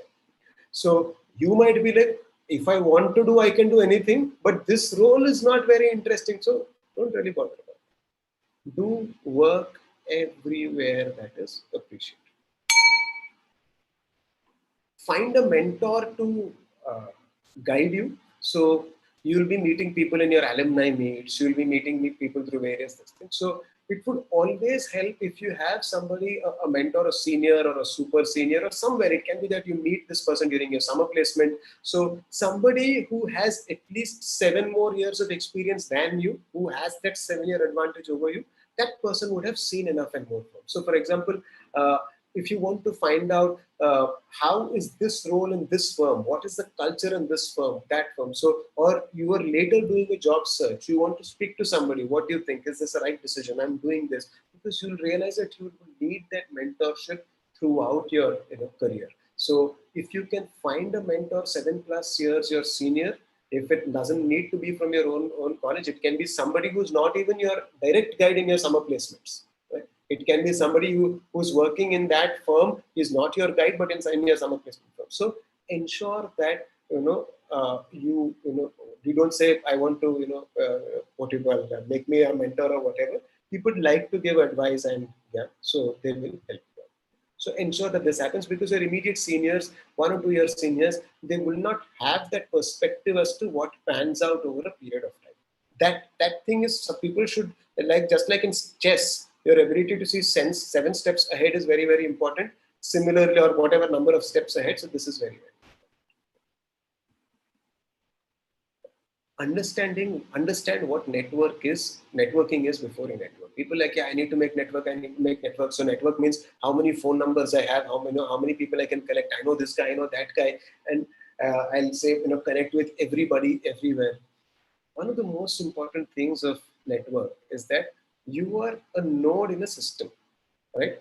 And the system is as good, or the connections of this node is as good as the strength of the node. So it's not about the number of people who you can call, but it's the number of people who will call you, because they believe that, yes, this person will definitely is a person who can help me out with this. I need to know a very, very good digital marketing firm. My firm is in a completely different sector, and we didn't understand it. So if I speak to this person, I trust the fact first that he will actually reply, because most people don't really say, yeah, let me look at it and get back. And because it's not your job, somebody else asked you, you don't even get back, you don't even take it seriously, right? So when you call somebody, do you think they will take you seriously and actually get back and give you that? No. So the first thing is, how many people will call you knowing that you are reliable and you will reply with whatever is the help that you can do. And they know that the suggestion that you will give is not also just for the sake of network maintenance, but it will actually be something that will be useful and you can actually take up and utilize. That is what a network means. How many people trust you and value you and your inputs? How That is what networking is. Networking is not about a bunch of phone numbers that you can call, anytime. Nobody, you might feel, nobody will actually even bother to reply, or rather put in a lot of thought into that. People reply to people they care about, or people not necessarily care about, people they respect and value. So that is what networking is. It's not a fat telephone diary or contact list. If I could give you only one suggestion, apart from all of this, if you can't manage yourself, you can't manage others. If you are sitting and crying during placements, you are not, how can you become a leader later, or a manager, or somebody who's responsible for it? Right? So managing yourself means that first is your health. What are your fitness levels? Everybody need not necessarily become what they call, have a six pack, or become, have like a model like physique or whatever. That's not important. Are you fit, right? Are you fit in terms of, your stamina? Do you have, or rather, maybe put it this way: is some form of exercise a regular part of your regimen? And trust me, finally, physical fitness is also, a lot of times it is purely your energy that drives people. It is your energy that, it's the energy that you communicate to others that gets the job done. People are moved by your energy more than anything else. Right? Does not mean that you're bursting with energy, but they can sense what you're. If you're flat, or rather if you're tired, you tend to flag easily. I've seen it. People don't realize it. But say, I've seen MBAs, I've seen enough and more youngsters, young MBAs. You can make out that the energy is not there at this point of time. Yeah. You can make out that they're okay with the spine being slack, the head being down. They're just there because they're tired. So the most important thing is, would you incorporate some amount of physical fitness into this thing? Into your, it can be say thrice a week, or it can be say, a small jog every day, whatever it is, or it can be a few yoga asanas every day, or so whatever is that frequency. What is the common minimum program with respect to that basic minimum program that you can do anywhere in terms of fitness? That is one.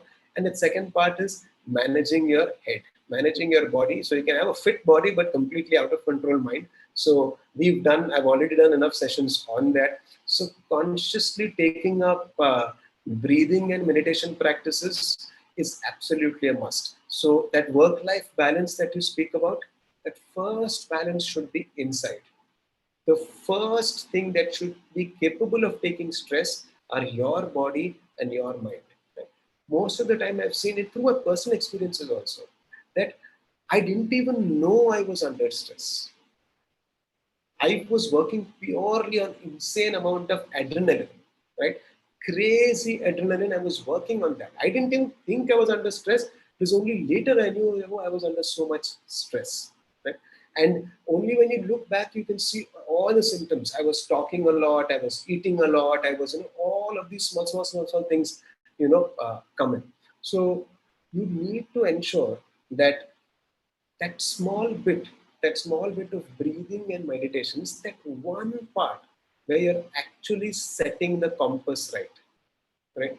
Every day, like, if it's an old time, I'm, winding the watch so that it is right again. Or if you're an adventurer traveling out somewhere, you want to use it like a comp, you first check which direction is north, right? Think of this as that way. Right? You service everything, we take care of every single thing, right? About, we devote so much time to our work, to everything else. But the instrument that you have, what is it that is going to do everything that you'd want? Your body and your mind. Now, if both of them are not fit, you know that the outcome is only that much, right? So that is very, very important in terms of what you call it. All the big sportsmen also do it. Understand that average salary of 30 lakhs would mean so many hours of work. Right? When I said there is no work-life balance, what I mean is that when people pay you 30 lakhs, they expect that they own your time. It is like that, right? It is like that. You can only expect that the culture is not toxic, that your boss is not painful, the culture is not toxic, people are not unnecessarily aggressive. Those things that you can hope for and find out by speaking to people. But the quantum of work will definitely be high. And your personal relationships, balance, to manage all of that, if you're not able to step back, and if you cannot make 15 minutes for the breathing and the meditation, if you cannot manage that time, then you're not managing anything else. You're doing everything. You're doing everything, and you're, all over, maybe the result is also good. Your boss is also happy. Everything is there. But at some point of time, you will suddenly realize, okay, I'm putting on weight, or I'm losing hair, or, my hair is turning gray, or I feel very, very tired. So these are all things that happen because of that. So ensure that, if that's the only thing I can tell you, and that managing yourself in a calm disposition is absolutely important, uh, because it does not matter whether you succeed or not. How you succeed in doing something is also very important. In how people, respect you and value you, and you finally, when you get that, senior role that is there, realize that in the beginning, people will give you roles for what you have, for the skills you have. As you go up, they will start rejecting you for the skills you do not have. अच्छा है, but he's not very, doesn't seem totally in control of it. He's great, but sometimes he loses it in terms of his communication or this or that. He's great, she's great, but she's this, but there will always be a but that comes in. By the time you reach the end, you eventually, that it will only be people who are absolute all-rounders who get respected, or who get the jobs that they do. So if you start making this a habit and a ritual and not like a task, over the longer term, you'll really benefit in all spheres of your life, right? Not just the cat. To become a happy CEO, so CEO is one thing, to become a happy CEO, one big thing, these are the three things that you would need. Yeah, you will get, everybody should get money that you feel is good enough for what you are doing. But if you're somebody who's constantly measuring your salary with your average salary of batchmates and all of that, that's a separate thing. It's your kick that is there. But that salary should be commensurate. Most important thing is the skills that you have. You should really have top draw skills across all levels. So to become a happy CEO, you need to develop that confidence in your skills. And lastly, the most important thing, that is your attitude. What do you bring to the table? Right? How do people feel when they interact with you? That is very, very important. And that is what, how do people turn to you in a time of need? Do people believe that you can get the job done? Because that is what is most important. Are you somebody, I'm not talking about this as some great diamond leader like, MS Dhoni, or, anything of that. No, I don't mean it in that way. I mean it in the sense that, okay, are you somebody who, for what you do, people will definitely want you in the team. Yes, we want this guy because his attitude is great. Right? Most of the time. So that is what we're looking at. It's not necessarily some big superhuman leader that is there. So if all of these things come together, maybe you'll have something on the lines of happiness, right? And that is what I wish you. I wish you happiness because it's not going to be easy. You have not chosen an easy profession, right? You've chosen a profession that pays you well, which means that the profession will also demand everything about you. You have nobody else to blame from now on, right? People always blame the managers and blame the leaders for this thing. So there is nobody else to blame from now on. It is finally you, and every single thing that you will be measured for right now, it's not going to be an MCQ question. Right? The days of MCQ question and simple answers are over. All answers are going to be tough, and you are going to be judged for everything apart from that simple MCQ. So this is what I wanted to do, as I think this slide got interchanged. So this is what I wanted to do as a session, and I wanted to give you that perspective slightly beyond the frog in the well reality show that you'll be getting into. So that once you step out, you'll be able to handle those 2 years and enjoy those 2 years rather than those 2 years becoming super stressful. I'm open to questions. We'll discuss questions, but as I said, no college selection questions right now, please, because so that is not what this session is for. Those of you who who know my blog that is there, so thecatwriter.com, you can go leave a comment on the blog, and I'll answer your queries about college selection, but not here. Sir, is it okay to not? I'm a life sciences graduate in love with the marketing and joining MICA. I'm concerned whether my background will cause trouble for me during placements. Absolutely not. MICA has selected you, right? MICA has selected you means that it believes that you're eligible to do a course to a marketing focus program, and also somebody has selected you means that they feel that you are a placeable person, that recruiters will find your profile and would not turn away or will not say, why is this candidate here? They feel you are who is the client for, we go back to that question, for a B school, the client is the placement firm, is the recruiter. They've selected you means they feel that the recruiter will like you.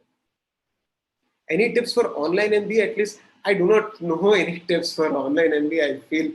I don't know how an online MBA is different from a regular MBA. I know, but only tips is that just we can pray for it to get over as soon as possible, right? So I'm not very sure. Everything, I've not done an online MBA also, so I wouldn't exactly know how things are done. As this year is entirely, probably is it worth doing an online MBA? Many campus activities or another shot at CAT next year to get the most? Tanushree, good question. If you have the time, if you have the ability to do another MBA, to take another attempt, if you're confident that you can take another shot and everything, then do a full-fledged 2-year MBA. It's absolutely fine. You can take another shot, but provided you can deal with the pressure of having left something right now, and you feel you can definitely practice. The student exchange program add value to personality considering the money invested in. Komal, student exchange program is the last full-fledged unlimited fun that you can have. Okay. Are you going to get a 3-month break ever in your professional life? You are not going to get a 3-month break, right? So an entire trimester in a foreign country, right? Unless you move to work abroad. Even if you move to work abroad, you're working. So it's basically time pass and nothing else, right? So if you want to have fun, that is what the money is worth, right? What else? Does the student exchange MBA such a hectic curriculum? Do we really have time to do things like our fun? Chitna melodic how khud jaan jao, that's the old ad that is there. You will go in, you will have your fun. Finally, you won't do everything, right? You will pick and choose what you need to do, and you'll have your fun. Will the recording be available? I'm not sure whether the recording will be available because this is a session that is done one-off, right? So we might put it up on the on my IMS on the channel tab for a brief while, and then we'll get rid of that, right? What if you're not sure what we really want, role and specialization wise? Sarthak, if you're not sure, you'd have to get sure at some point of time. For the summers, you don't do much. You apply to all firms that are there. Whoever shortlists you, and between that you take. But at least by the end of your final year, I would say at least by the end of the first semester, you should know what you do with specialization. Because otherwise, you won't be able to choose your projects wisely also. So you would have to do enough research for you to figure. Yeah. Pursuing certifications really makes a difference in interviews. And pursuing certifications is such that in terms of a shortlist, it might come in handy. But as I said, primarily it is your work ex or your college brand or what you've done on campus that matters. Small certifications, yeah, a small benefit, not much.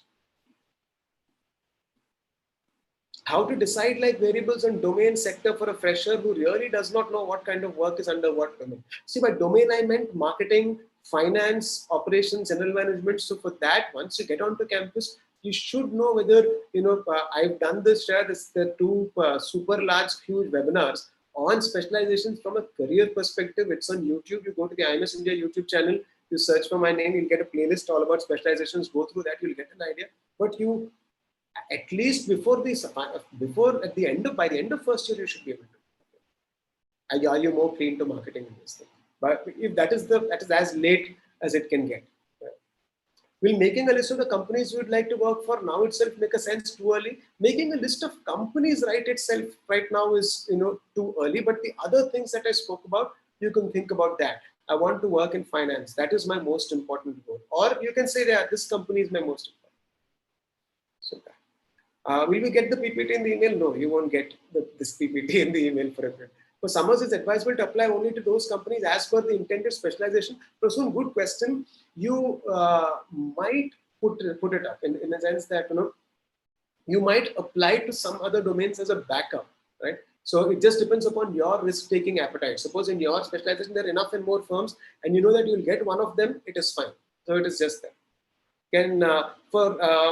Are all our students from all the top 30 colleges equally likely to become the CEO or not? See, after a point, I don't think the brand of the college matters. That nobody will say that, okay, our CEO cannot be from this college or that college. After a point, it will purely be your capabilities, right? How well you do and what you bring to the table. So I know my friends who are from, I know enough and more people in the top 30 are doing very, very. I've done a few certifications course on engineering marketing. I definitely remember a lot of them, but if I have them on the CV, will it mean I should know? Yes, remember whatever you put on your CV, you should know. So it's as simple as that. I'm a fresher and interested in consulting, but consulting companies don't prefer best. Is it its goal worth pursuing or do marketing now, consulting later? Laksh, in terms of consulting, if you want to say management consulting, freshers look at it, but again, freshers are not taken at all. Freshers are taken for management consulting also, but management consulting, a lot of it is your academic profile and the brand of your graduation college. The quality of the resume is more important than WorkX. As I said, all about specializations. You can go and look at that. Look at the IMS YouTube channel for that, and I've covered that. I have 3.5 years of experience in IT. I want to change my domain. Will it become difficult? Kusum, from whatever you've read of, say, my MBA experience that say my students have put in their MBA expenses at these schools, yes, it is possible to shift domain. It's not going to be crazy tough, right? Can students with less than 1 year WorkX get shortlisted for core finance roles? Jerry, yes, if you have the resume for it. So if you have the relevant educational background, right? What we call relevant education background in terms of CA, CFA, or a commerce background, yes. But if you're an engineer and you're expecting core finance roles, your resume might not be that competitive. Ayan says, sir, is the life of chief learning officer as hectic as CXO and other corporates? So essentially, I'm responsible for everything after your enrollment, right? So that is what I'm responsible for. Is it as hectic? It's a strategy role, so it is not.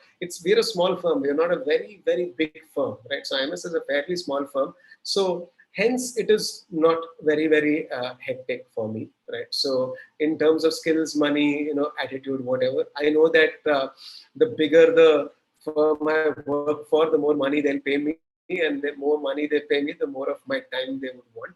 So hence for me, my time is very, very important. So that's what I've chosen, and I also like what I do. So most of my work is purely strategic. So I have to take all the calls. So that way the stakes are higher. So the quantum of work and it's not stressful in terms of quantum, but yeah, one has to take decisions, and I like problem solving. So I absolutely have no issue. So when the whole thing came crashing down last year, in terms of say having to convert all our operations, this thing, I was at the center of it in terms of like a ringmaster trying to orchestrate everything and ensure the smoothest transition for our entire on-ground operations to go offline within a couple of weeks, and I had no problem. I absolutely enjoyed that. So I actually like it because it's like, yeah, finally there's a chance to play that match in this thing. So automatically everything fell into place. What kind of academic profile is needed for Kushagra? Again, for management consulting, I've covered this part about profile and specialization. What specialization, what profile, and what are those jobs like in 2 webinars that I took last year called all about specializations 1 and 2. You can go to the IMS India YouTube page and IMS India YouTube page. You can find this 1 and 2. Sir, I am an old IIT fresher with low grade in grad and no finance thing resume. How can I get finance shortlist? Wait, you'd have to take up a CFA. And those of you who are engineers and who are planning to take up your CFA, don't do it straight away, in the sense that don't in the first year. First year will be very, very hectic. And for finance jobs, you need very, very good CGPAs. You cannot prepare for a CFA and handle first year and get a good CGPA. If your CGPA falls in the first term, CGPA is at C, cumulative is very important. So it's very tough to take it up later. So first year, don't take it. Plan to take if you're planning to take up a CFA, the ideal time, unless you're like a crazily good multitasker or you're already preparing for it, the first attempt can ideally be in December 2022 and finish the second attempt, CFA level 2, in June 2023. So December 22 and June 23 should be better dates for it. What is a good CGPA? What's a good CGPA completely depends upon what total is it is out of. I would say, in your batch, if you're in, say, the top 25%, that's a fairly decent performance, right? Top 25% of your batch is a job well done. Right? I have a mining sector work ex, want to get into product manager, e-commerce. How should my resume be? Product manager, e-commerce is not very, very.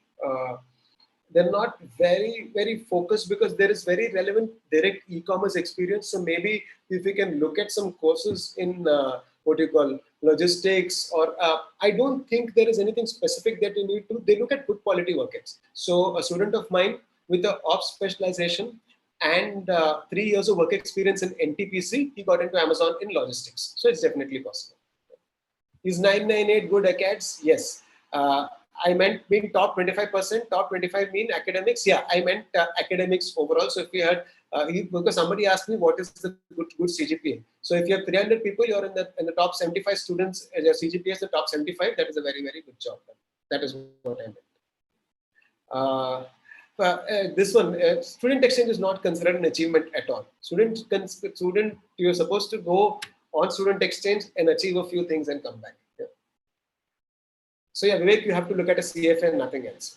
Will you suggest taking courses like CFA during summer internship? Sriram, if you feel you can do your summer internship and time your CFA properly, you can do. But I would definitely say that if you can manage both of that. But I would say plan for a December attempt. December 22 attempt for CFA level 1 or level 2, because first year you need to really get that CGPA in place. You cannot have a CGPA and low. Finance is all about academics and a resume. So you need to have that good CGPA. What's the best way to network? How should you build a personal brand and network? There is no way to build a personal. See, there is no way to network. What is net? It's like you meet people, you make friends. That's it. It's like not very different from saying how to make friends. So one of the simplest things or tools in terms of how to make friends, how to this thing or whatever. It's not about how to make it. If you're only bothered about what can I get from another person, people will make that out and nobody will be your friend. It's as simple as that. If people know that all this person is bothered about is to get something, and that's why he's speaking to me or she's speaking to me, there won't be really, earphones. You should genuinely want to know people and meet people. You should genuinely connect with people. So it's like one of those communication things. They say you should always start with icebreaker. It's not necessary that you should always start with icebreaker. It's not necessary that you should always crack a joke. It's essentially that you are establishing a connection with the people who are sitting there, and you can make that connection by saying a very, very serious thing also. Like so it's like people think there is a template for everything. There is no template for everything as much as your intention. If your underlying intentions are not purely selfish, you will this thing better. So I'll give you a small example in terms of because about communication. People talk about cracking a joke always, to crack some joke right at the beginning to make things light or whatever, that icebreaker. I had gone in what you call and see, I had gone to an engineering college to take a session. This was a engineering college which was not very great. The students were mechanical engineering and automobile, absolutely rowdy. Matlab 500 students in that auditorium, an absolutely rowdy audience. And that auditorium was also very steep. It was not a horizontal distance, it was very steep. So when I'm standing here, it's like literally I'm raising my head to see all of them. And it was one of those days where different firms came to make presentations, and the students were having full day of fun. They were taking everybody's case. The guy before me was some big IAS training firm's VP or something. He came out and he ended his presentation saying, "You guys will regret it. You are losing your, he made the pronunciation mistake also. You're losing your carrier." Yeah, I'm like, carrier is that tiffin dabba, tiffin carrier. So this losing your carrier nonsense, half the people will be laughing at you. So he cracked some joke like that and left. I went and I knew that I had 500 rowdy engineering college students, and I need to absolutely get them to my energy. So for the first 1 minute, I just stood there, absolutely Novak Djokovic monk mode silence. I stood there and I was just looking at them. And all I was doing was I was just getting everybody 1 point just by standing. I was not fidgeting. And slowly all of them became silent. And I was very, very conscious of the way I said hi into that mic. I wanted it to not seem like this super emphatic speaker who's going to say, "Hello, everyone." I said a very, very soft hi. It was more like I wanted to make it as intimate as possible when I'm speaking to them. And after some time, I had everybody eating out of my hands. Right? So I didn't crack a joke. I didn't do anything of that sort. I didn't try to be inspirational, or I didn't try to do anything of that sort. I just wanted to be genuine with them at that point of time. Maybe that is most important for you to look at it. Networking and everything with people will completely be about how genuine you are. Or you might be genuine, but it's very obvious that you're desperate for your own gain. How can we network with professionals, people and experts in their fields? Nothing, as long as the networking is, it's like a junior player speaking to a senior player, right? So there's a Tendulkar in a team, and a Virat Kohli would have entered that team, right? So you don't need to really bother. You just speak. You speak to people as part of. So you just don't go and talk to strangers, directly. So it will happen as in terms of the natural, course of things in work here there. You're not just looking at people. So don't become a case where you're looking at people everywhere. I'll go talk to him. I'll go talk to him. Be a part of this thing. What else? Can somebody from arts or social science background, top 3 universities in India, considered good brand? Yeah, definitely. So all the top, right from say SRCC, JNU, they are considered good colleges. You don't need to worry about that. What else are the questions that are there looking at? So what do I do this 1 month before joining? As I'm a fresher and want to improve my resume for summer. Pratik, maybe you can take up a few certification courses, but I don't think that will say drastically help. But yeah, if you have nothing and you want to get into marketing or finance or whatever it is, if you want to do some small certification courses online, you can do that. Sir, what are the skills to perform well in B-school competitions? Good domain knowledge before? No, I don't think you need great domain knowledge to participate in conference. I think your application skills of what you learn to that particular case will be very, very important. And definitely your presentation skills will be very, very important. So all these case study competitions, everything will have a presentation element to it, how well you do that. Weber, will my average ACADS 92, 77, 80 haunt me for life? Not necessarily, Weber. Not necessarily. You have enough and more time to do well on campus and do enough and more things on campus to build your resume. Should we consider location of this school? Do we really get all the time to explore the city considering academic rigor and all? Yeah, you will get time to explore the city and all of that. But you can always explore that city later. The location of the B school, that city itself, uh, yeah, see, if all other things are equal, right? If there are two new IIMs and you want to choose Shillong because you want to travel the Northeast, that definitely you can do. You will get time to have fun. It's not like there is no fun at all. If you read all the posts on my blog about life at a B school, I think people do seem to have quite a bit of fun. Will HR be prospective for a career given it's done from brand like this? HR is a great career. You will be the head of people's strategy for a firm, so that should not be a problem at all. Is it possible, Tanishka, to manage CFA along with IIM? It is not going to be easy at all. Which is why I say do that CFA in the end of the second year, so that there is absolutely no doubt that your marks, that your CGPA is good, because having a CGPA is very, very important for finance. So because you need a good CGPA for finance, if you're preparing for CFA and you have too many things on your plate, maybe those marketing subjects can get neglected and stuff. So ensure that, at least for the first 3 terms, 3 trimesters, till that CGPA is set, do not have anything else on your plate as far as exams. How bad is 976 for Tier 2 consulting? How can I? Abhishek, 976 Tier 2 consulting might not be very, very easy, but maybe, yeah, if you pull off, if the rest of your resume on campus is good or if your work ex is good, you can maybe try. But again, not easy at all. Pia, how important is MBA CGPA? Again, everything about profiles and placements. So I've covered 3 things in that session. What profiles get what jobs typically, and what are those jobs like? So it is there in that detailed, in that all about specializations webinar. You have to go to the IMS India YouTube page, and on that search for my name or all about specializations. So for those who CFA got postponed to the first sem, yeah, you cannot do much but you've already prepared. It's fine. I'm just saying that preparing for both this thing. Right? How to connect with you one-on-one? We should stay in touch. If I give people a chance to stay in touch one-on-one, it will be that every single problem, both in life and later, I'll be getting calls. So I have had a few calls of that sort as well. So and I have a lot of students that way to handle. So it won't be that easy. Yeah. So I would. Rohit, would you get a recording of the session? Yeah, we will put this up on the channel for a while.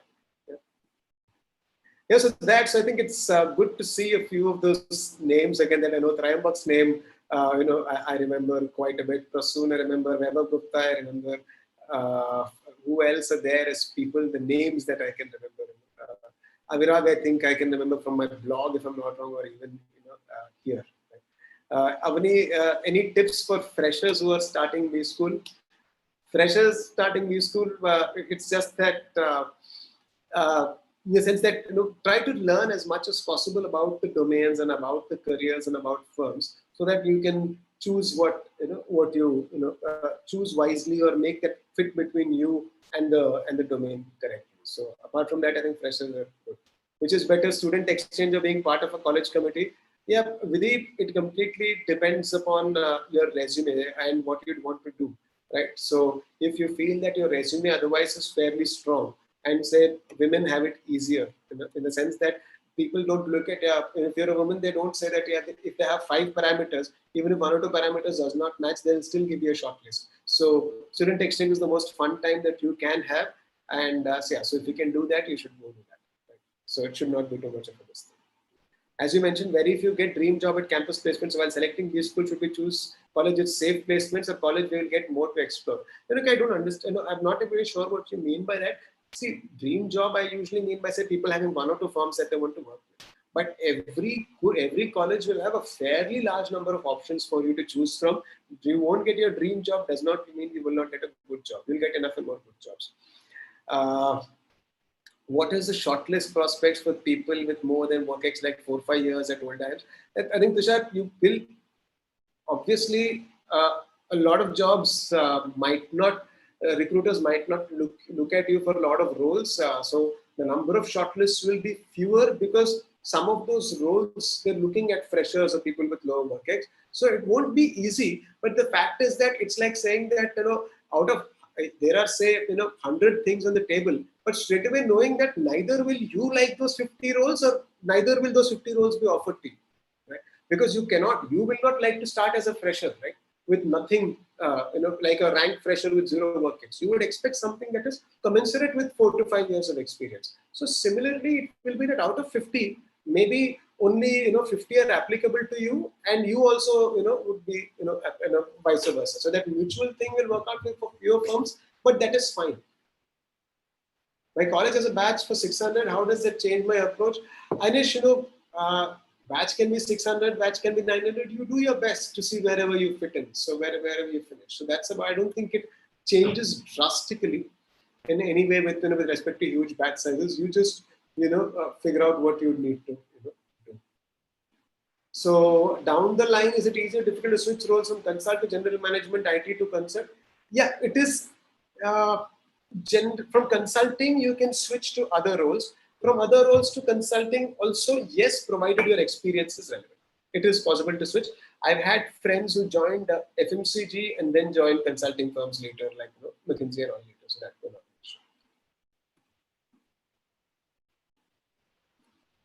what else is there? I think, yeah, we've handled most of the queries that is there. Priority order among subject knowledge, case study, ECS, MBA, content and business. So I think thankfully, ECA is this thing you listen in class, so you learn there. So it's not like one priority is the other. But for example, if you go through the presentation process, if you want to get into finance, for example, you know that CGPA is going to be the most important thing, so you focus fully on that. So extracurricular academic, extracurricular activities, this and all of that does not matter. Acads matter completely. So if all of you should do that job of going back to your to that presentation all about specialization, so you can get an idea what to focus on, because it is completely aligned to which stream you want to get into. I wish to be an entrepreneur. How should my approach be? Rishabh, if you want to be an entrepreneur, then you should look at maybe taking a lot of strategy courses, and you should really, that you should put a lot of thought into those case studies that are there. Focus on how to make a B plan, and also focus on finding the kind of people that you'd want to work with. Right. So all entrepreneurs, Steve Jobs had a business partner along with him. So everybody, usually there are teams of 2 people. So you need to find, say, also people who don't go sharing your B plan with everybody, but people who have a passion for entrepreneurship and also with whom you gel well. You can look at that. I heard that old IMS rigor, which is there, is a bit unnecessary, and everybody gets in credits, in getting credits. What's your opinion? See, rigor is there, but again, it depends on which specialization you want to get into, and because if you want to get into marketing, CGPA might not be that important. Other things might be important. So it depends on that. What is the best source to get business related news that MBAs need to be updated with? I think always stick with, say, one Indian business, this thing. So if you ask me, this is a good question, very good question, business. So magazines that you should definitely look at: one international business magazine. It can be Bloomberg or Economist or any of those. So one international thing. Economist is fairly good. Bloomberg is also fairly good. You can do both. You do both. Indian, you can take Mint as a magazine if you'd want, or Economic Times or Mint, one of those two. And a very, very good thing for startups is this magazine called Ken. So Ken is across business stories. So your story and all are very, very juvenile. What you should look at is this business magazine called Ken. You should subscribe to it. They send you super long stories, very, very long, in-depth stories that will help you learn business strategy also. And I feel Ken is a very, very important magazine. It's a good magazine. So Hemang sir, for example, in IMS, he would have taken some sessions for you. So he subscribes to Ken, and he shares all the good stories with me. So Ken is a very, very good magazine to do. Good question, honestly, that you asked. Yeah. So I suppose that by now you know that reading and keeping abreast of things in the world is very important. Whereas how to handle seniors and their gyan, some of them have created regional groups and started giving out tasks. So whether if those tasks are supposed to be part of the college, this thing, you can go ahead and do all of those tasks. Yeah. So And Gyan, listen to everybody, choose what you feel is right or making sense. Don't offend people if they're talking nonsense. So, for example, my hostel seniors sat with me and they're like asking everybody, what's your job and what's your dream salary? What's your job and what's your dream salary? So I wonder, what's your dream company, dream salary? I thought they would be asking questions like which sector you'd want to work in, what things excite you, what is dream company, dream salary. And I was like, I just told myself inside my head, I won't take this guy seriously by the way he's interacting. So dream company, dream salary, dream company, dream salary. And to that, one guy in our group replied in dollar value. I'm like, perfect, you're made for each other. You can, what you call, hang out together. Right? So yeah. So for 988, 3 years work ex, I am Bangalore, future Rohit, it's quite good. You don't need to worry. 988, 3 years work ex, it's not a future. I am Bangalore. Again, it depends upon which specialization you're looking at. Profile is quite good. Right? Yeah. Utkarsh saying something, I don't know what, spelling.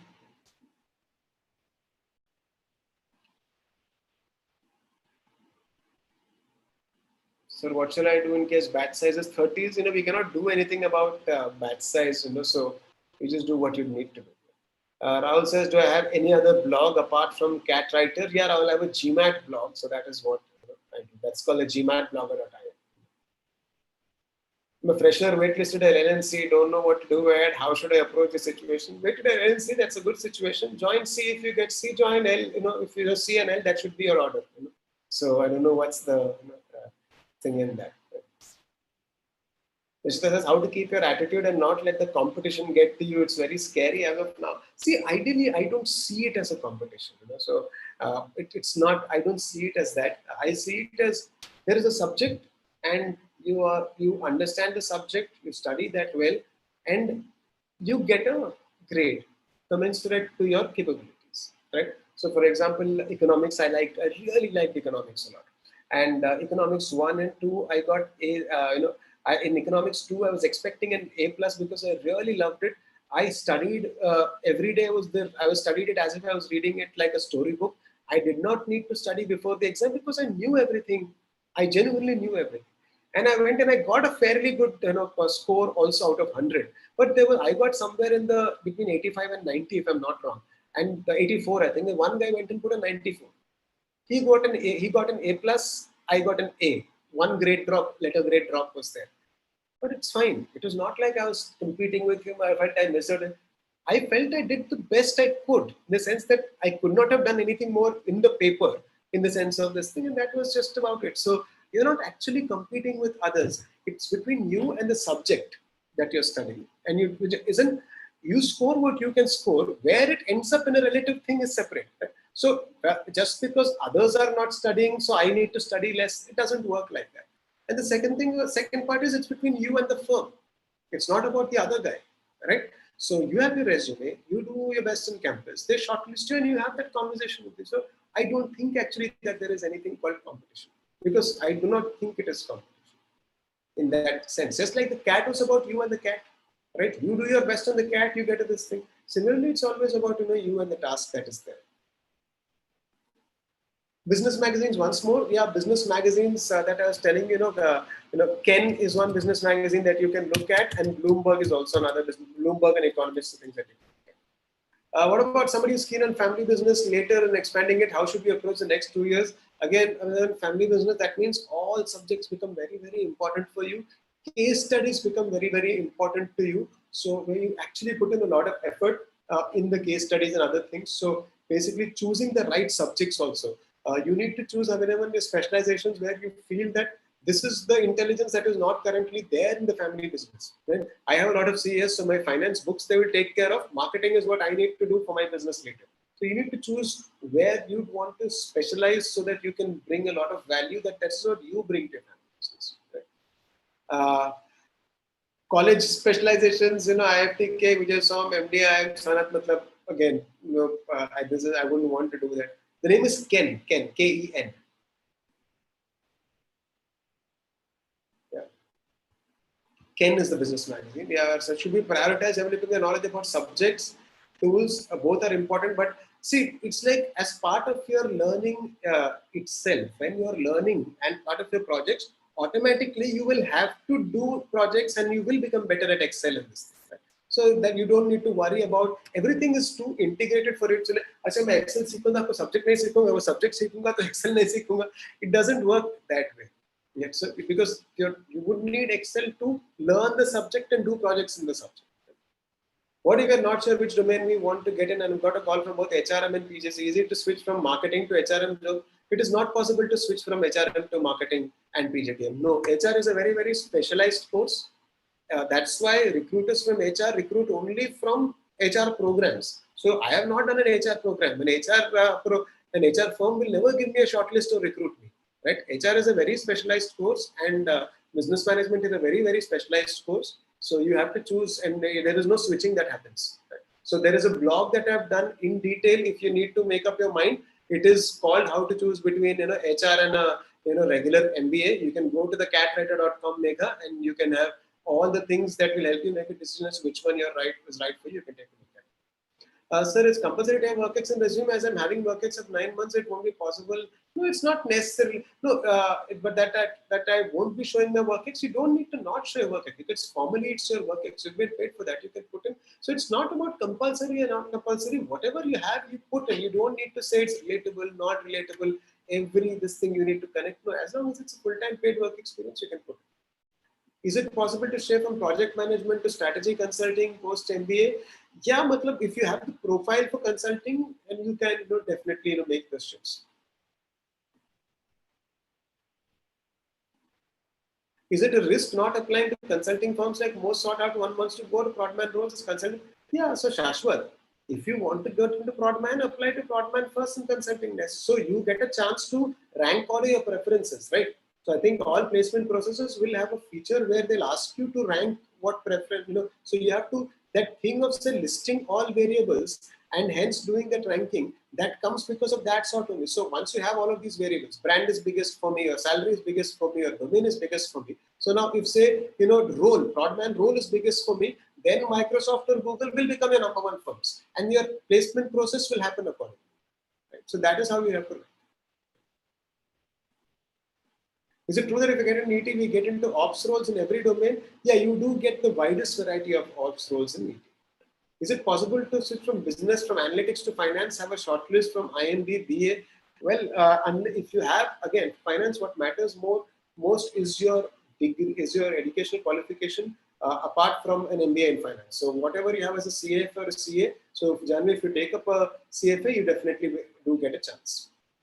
Should I network during initial few days? There is nothing called networking. Everybody makes friends with everybody else. So it's just that. So you get to know people and that's about it. It's not like you're going to try to actively network. You just make friends. So just make friends. The friends are your network.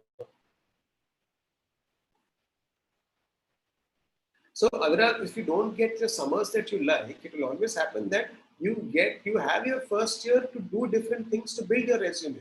So a lot of people build their resume in the first year so that they'll get that shortlist in the finals. So suppose you want to get into marketing or finance and you don't have too much of that right now. Suppose at the end of the first year you get a great, what you call CGPA. That itself will guarantee a good thing. Or you want to get into marketing, you get into, so you get some, you do extra corrects and you get into the relevant club. So you can always build a resume in that 1 year.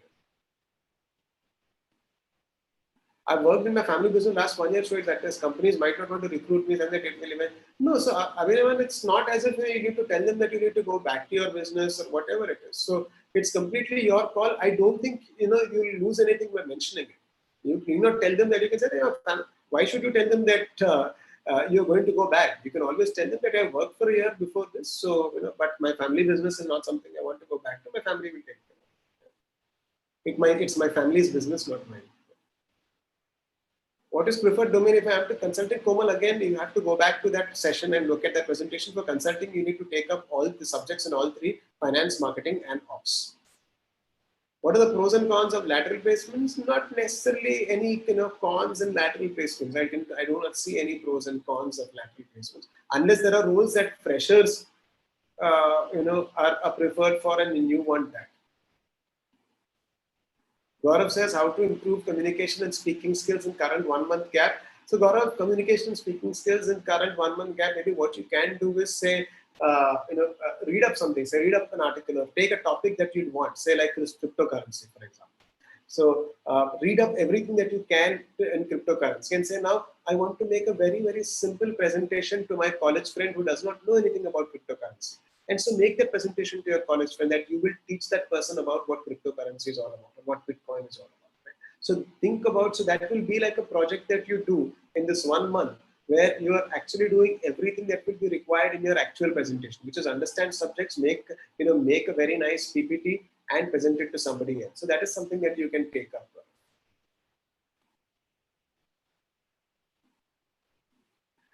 Yep, Darshan, CFA has become almost like a hygiene factor for finance. So absolutely, you will get those options.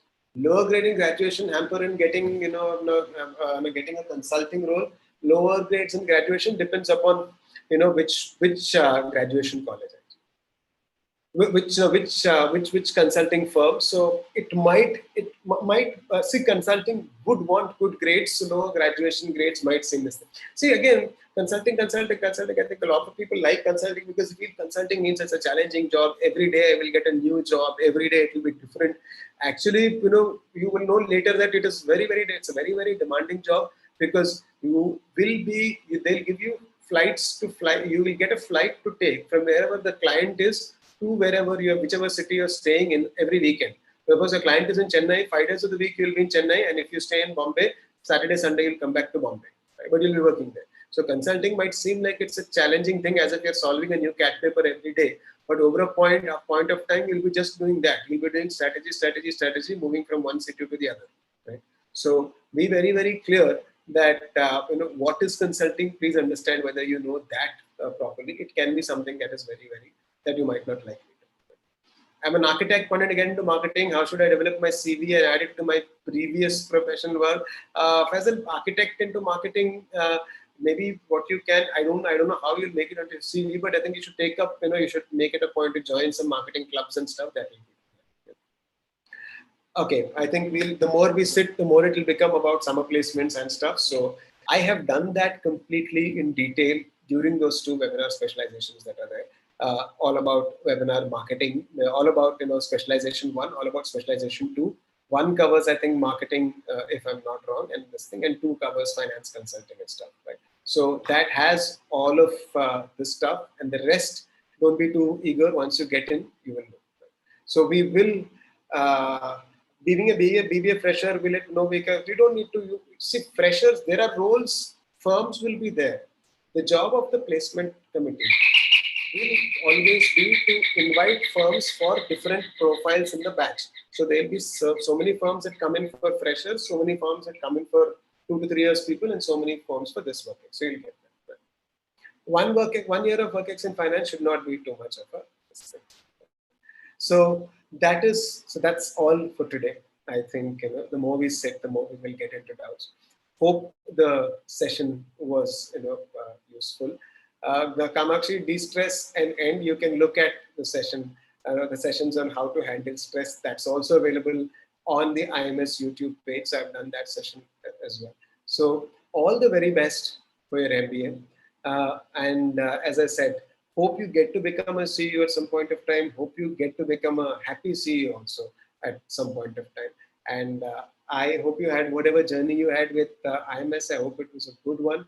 And whatever role we were able to play in this particular portion, IMS as an organization has been useful to you. I think we can be happy that it's a job well done.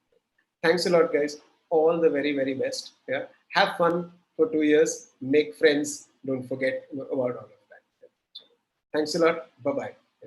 And don't forget, at any time there is pressure. What Rafael Nadal said after the French Open final. Life goes on. This is just a tennis match. So just if he can say life goes on, this is just a tennis match.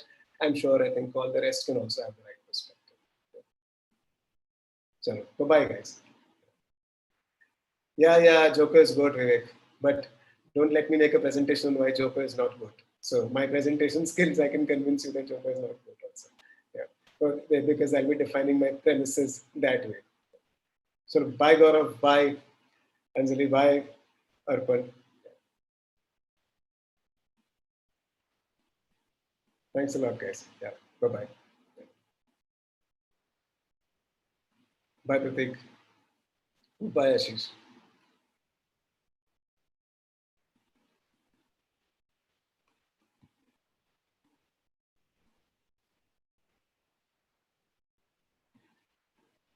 Good to know, Sanjay, that a lot of anxiety has been lifted. Thanks, Arpan. Good to hear that the session is over. Bye, Rahul. Yeah, I remember your name from last year. I'm from the whole season. Bye, Akshay. Bye, Hardik. All the best. Any place we can have interactions like your blog. Yeah, on the blog, you can leave in comments.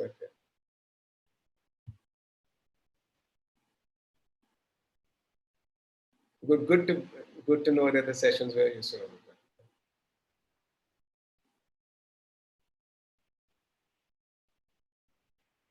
That is very generous praise, Utkarsh.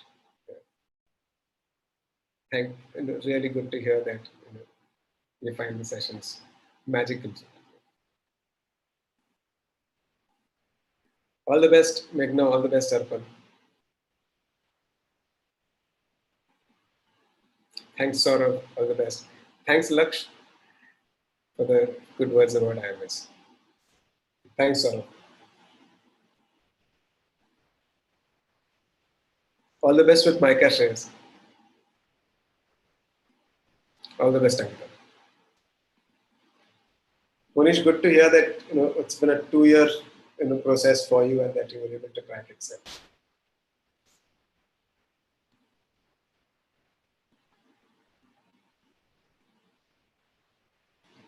Yes, because I've been teaching for a while, I also always know at what time students will be needing what. So just around that time, I'm sure I do that session.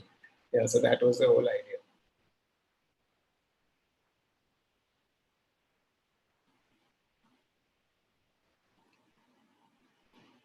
All the best, Arvind.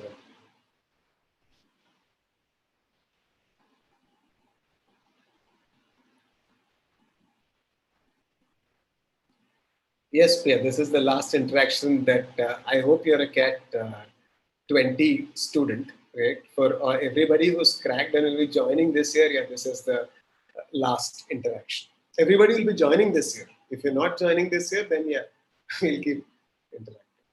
This year, this is the end.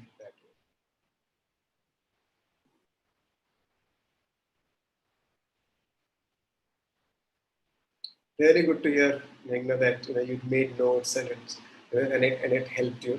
Finally, it has to work, and people have to crack the exam eventually. So, all the best. Ankita says, "Let's meet before summers." Yeah. Personal contact will make tough because it's literally be impossible for me to deal one-on-one with all students. I'll end up being a life coach one-on-one for everybody. So, which would mean I won't have any time for myself. Thanks, Pia. All the best.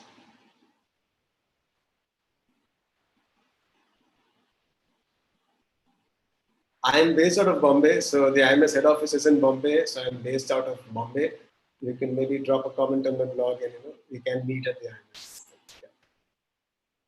Yeah, I'm based out of Bombay and at the Bandra Kurla BKC office. That is where I work out. So, very good to hear that that whole pen and paper thing worked. For you, because that is possibly the thing that I like the most about teaching, to get people to read pen and paper. If that happened, at least to some extent, I'm happy to go. I'm happy to go. All the best, sir. All the best, Felak. All the best, Mohammed. Thanks a lot, Megha, and all the best. Yeah. Chaliye, my mom is pen and paper is solving without putting pen and paper. My mom has rang the bell, and I need to go have lunch. Right. So otherwise, it will, as I said, we'll end up talking for the longest time. Ideally, if this was in person, it would be fine because there would be lunch as well, and we'd be chatting for a while also. But online, it doesn't.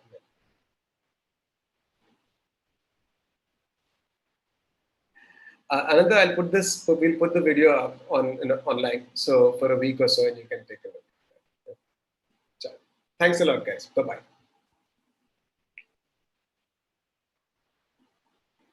All the best.